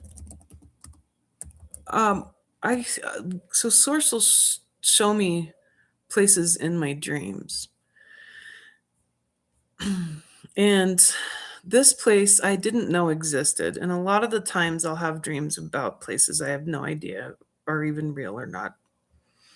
And then I'll wake up and go look it up. And so let me see if it'll let me share my. Yeah, it will, I think.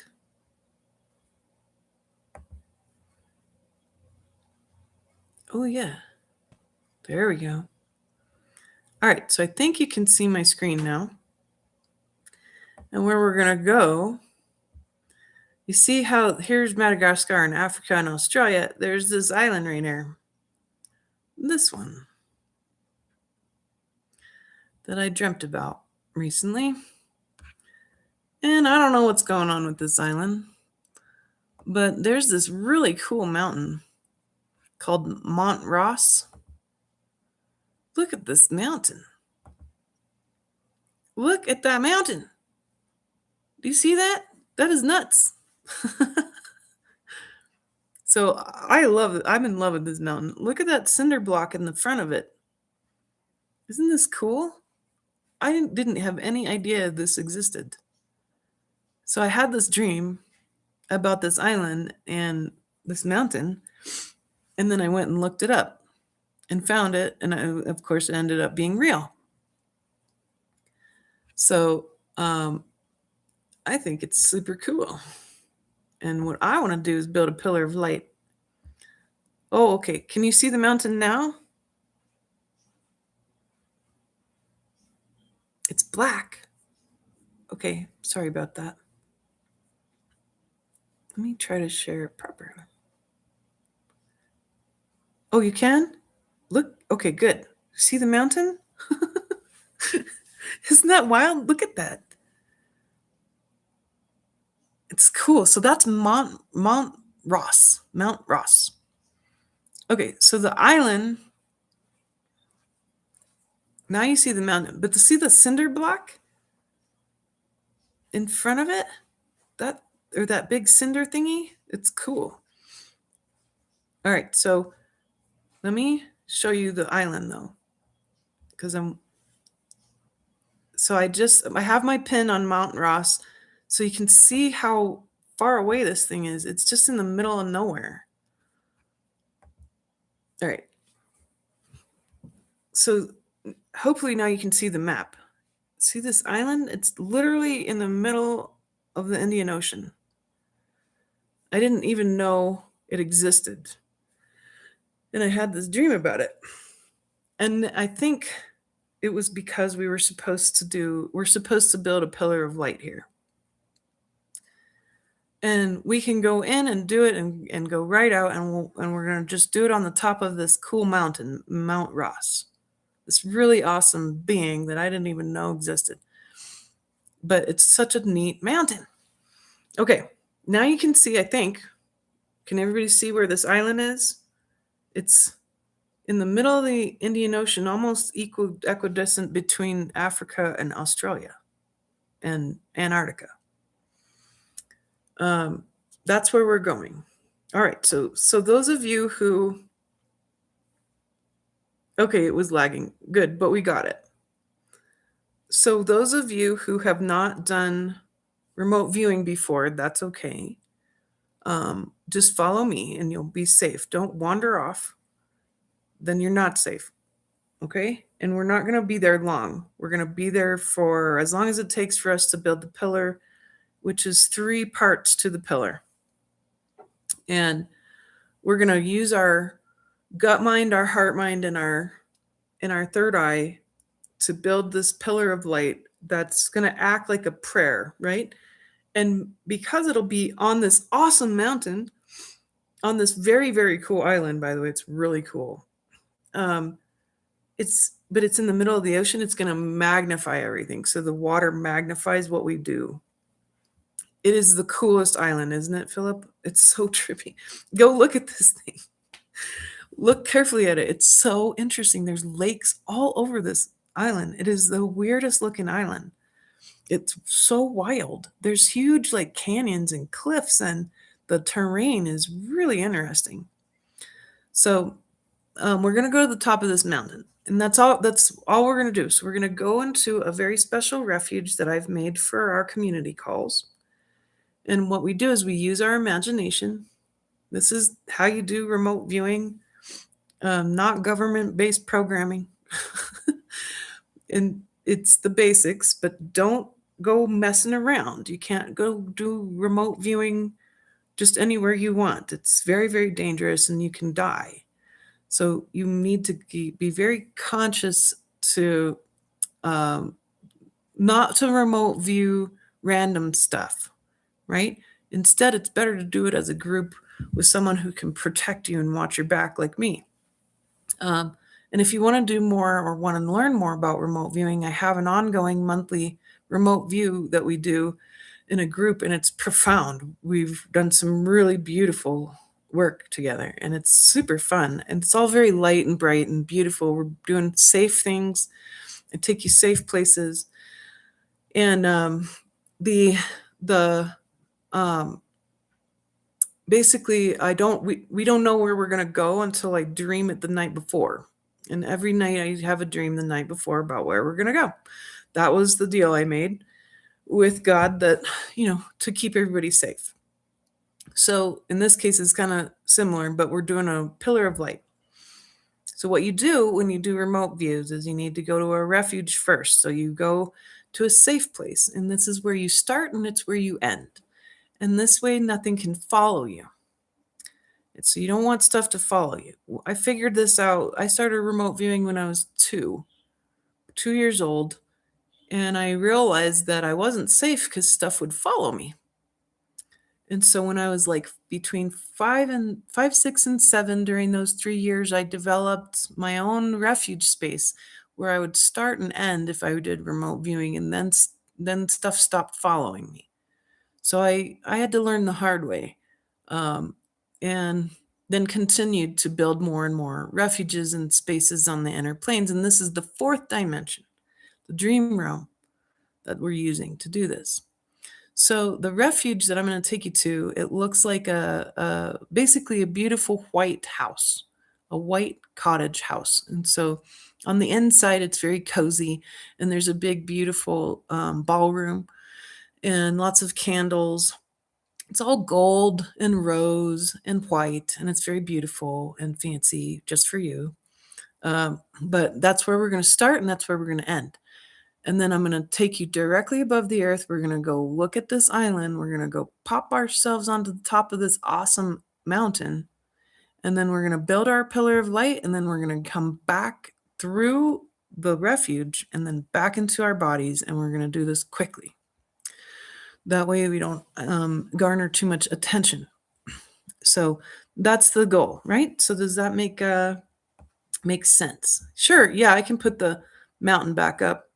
I just wanted you to have an idea of what you were looking at and where we were going. So this is where we're ending up, is the mountain, and the picture should have changed now for you.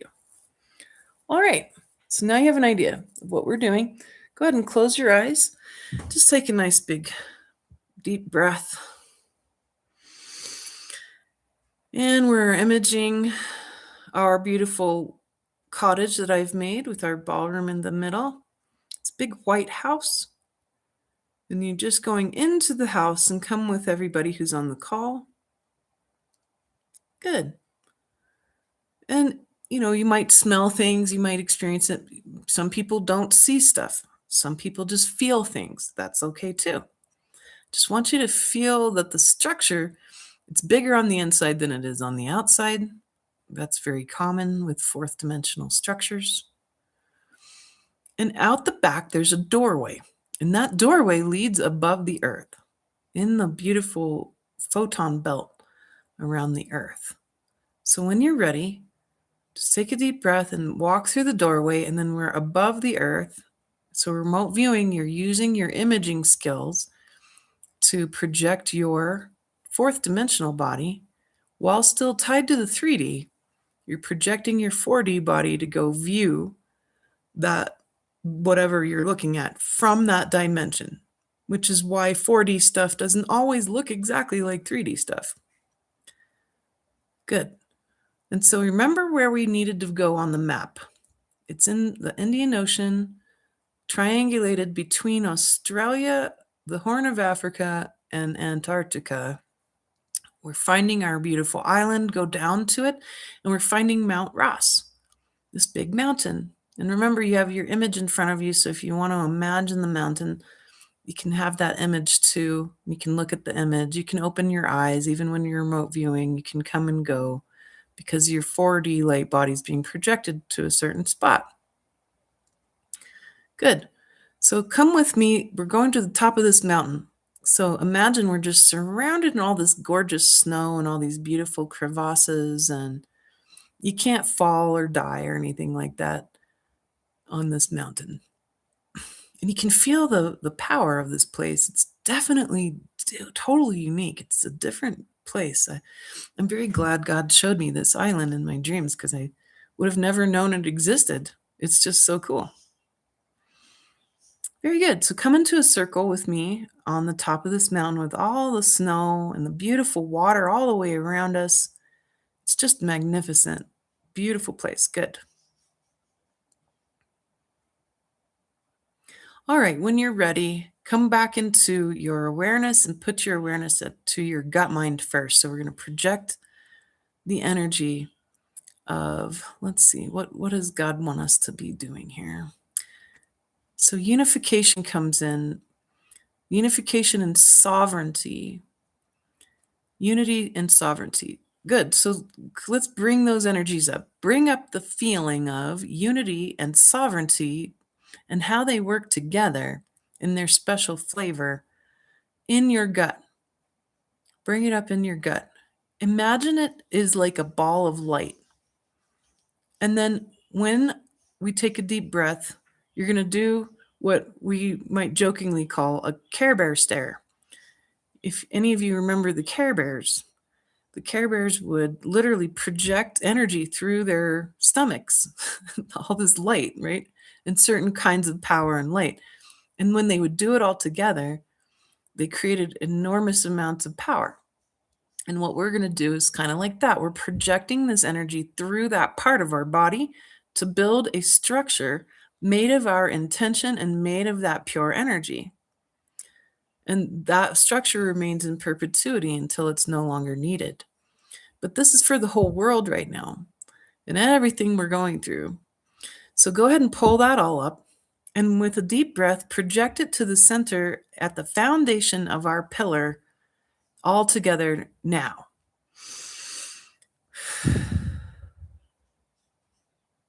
Good job.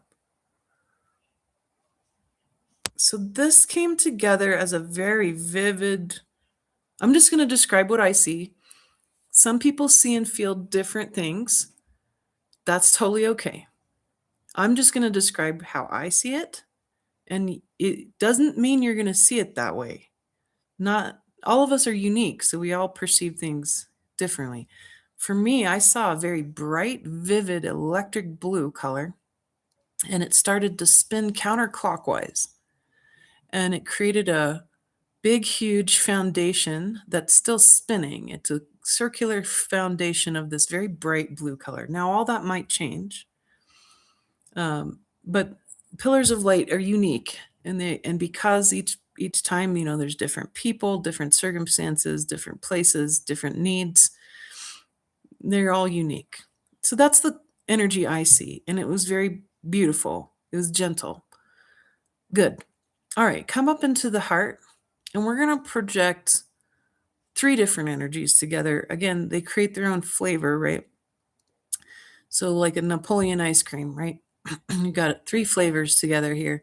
One of them is love, but it's like this very It's that familial love. It's that love of community that you all were expressing today for each other, which I just adore. This deep, loving community energy, right? That's something we really need. The second one is like a passion around being in right relationship with Mother Earth.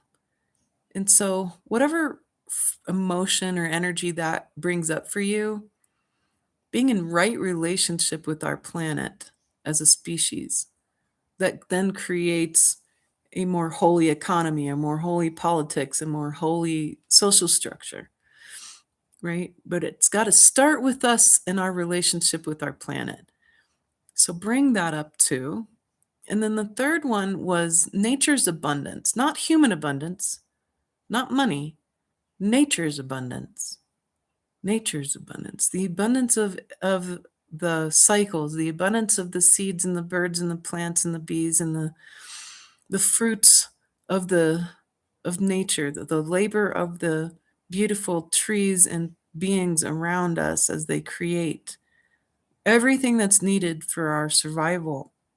The power and abundance of the mycelium all over the world, of the trees, of the mountains, of the streams, the pure, utter, magnificent abundance and diversity of Earth. That's coming up too. And so these three things triangulated in the heart with a nice deep breath, project all of them out to the center of our pillar above our foundation with a deep breath now.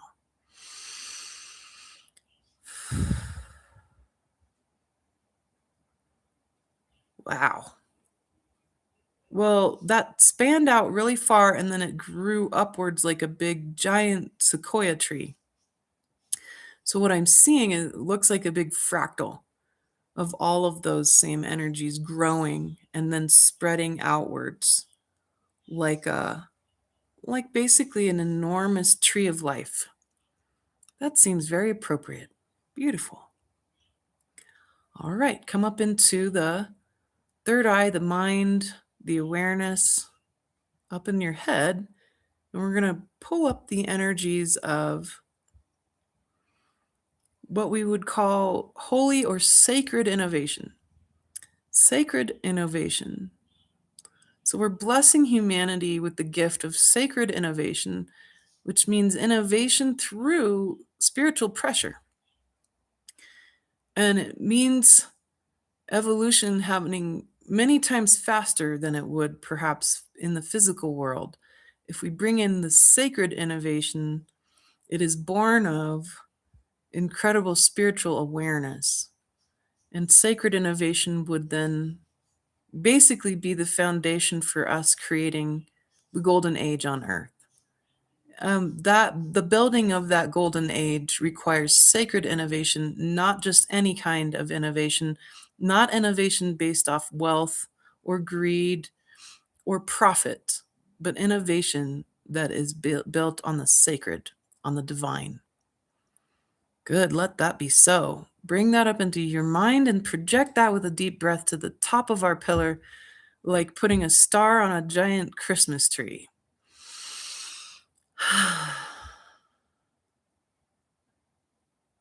Oh yeah, that turned the whole tree gold.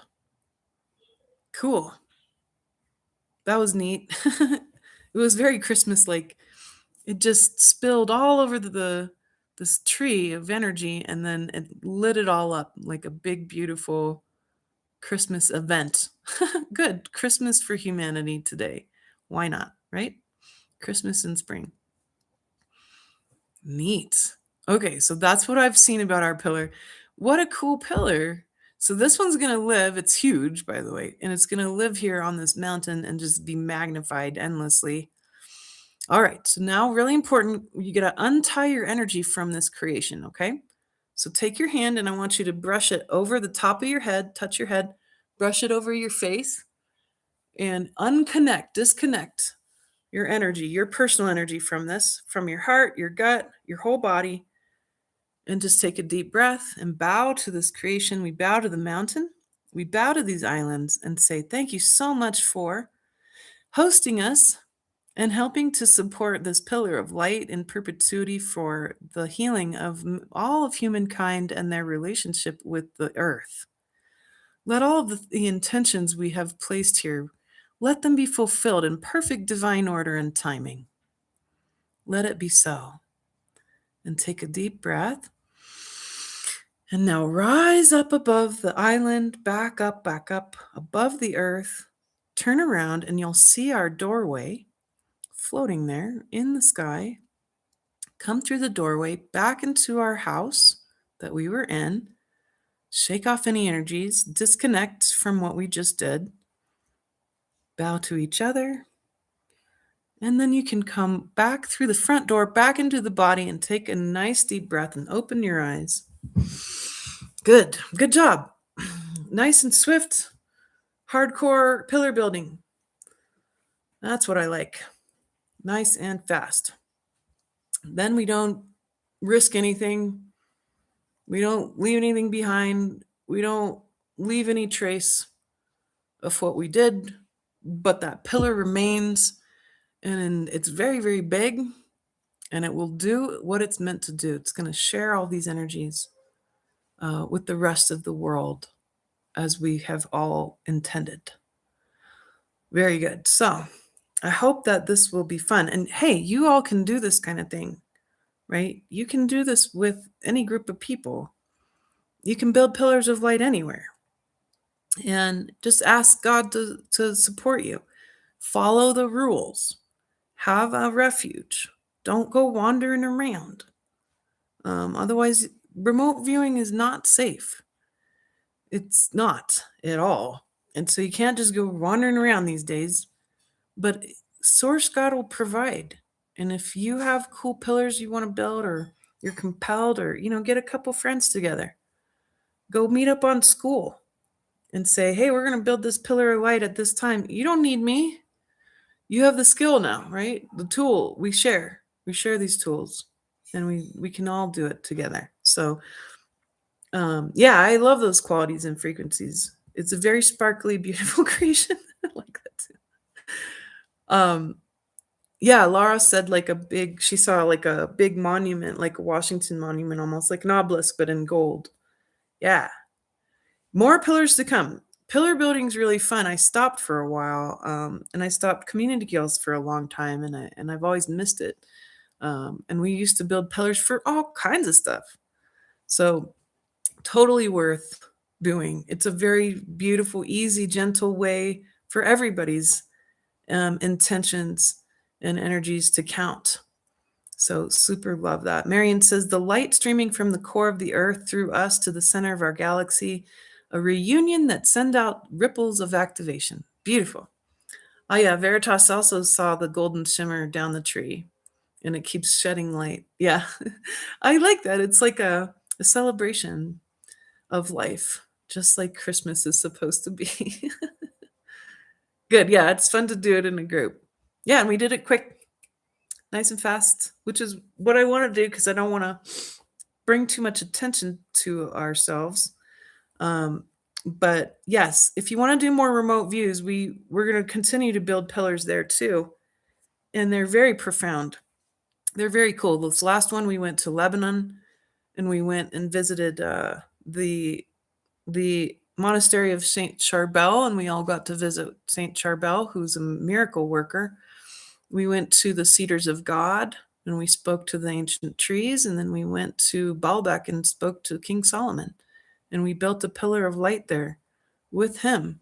It was so cool. So there's some really neat things to do. I love I'm glad everybody could feel the tree, see the tree, experience the tree too. That's neat. Very cool.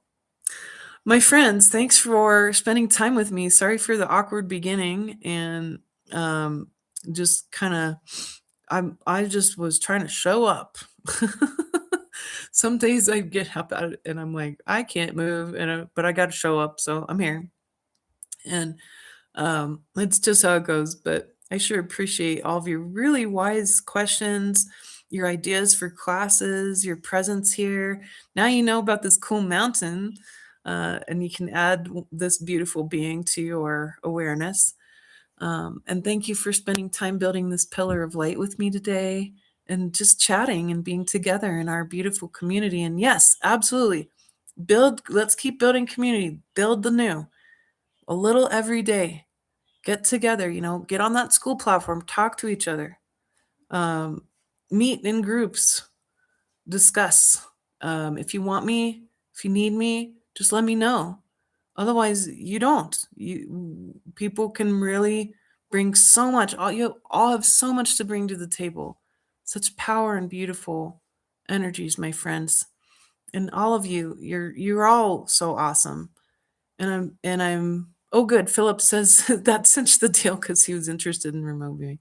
Remote viewing can be incredibly, incredibly powerful. It's some of the most deep awakening that you can do, besides dreaming and besides, of course, trauma healing and just working on yourself.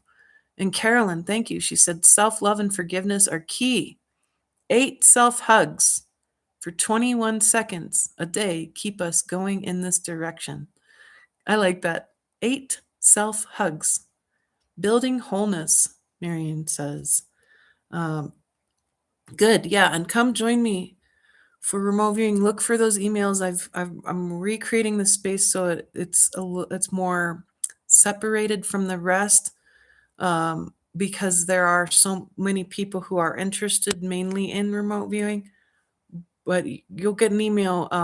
Join my email list, or you get it on school platform, and I'll show you what we're doing so that the remote viewing pieces can be easy, enough for you to come join me. And I have all these great, um, some of the old remote views I'll put up together in a big package too. So you can go and do those because they were really beautiful. We've gone all over the place. We've gone to Greece and Ireland and I mean, just some amazing places. So really worth playing around with the light in the remote views and receiving all of that. Good. Super great to be with you, my friends, always. Bless you forever and so much love. Lots more to come. And hopefully more and more disclosure, right? More truth. Like the word, like our friend Veritas. Truth. Absolutely. Truth with a big T, right? Good. All right, my friends, all my love, and I'll talk to you super soon, next week. And just have a fantastic weekend, all right? And lots of love to you. Bye bye.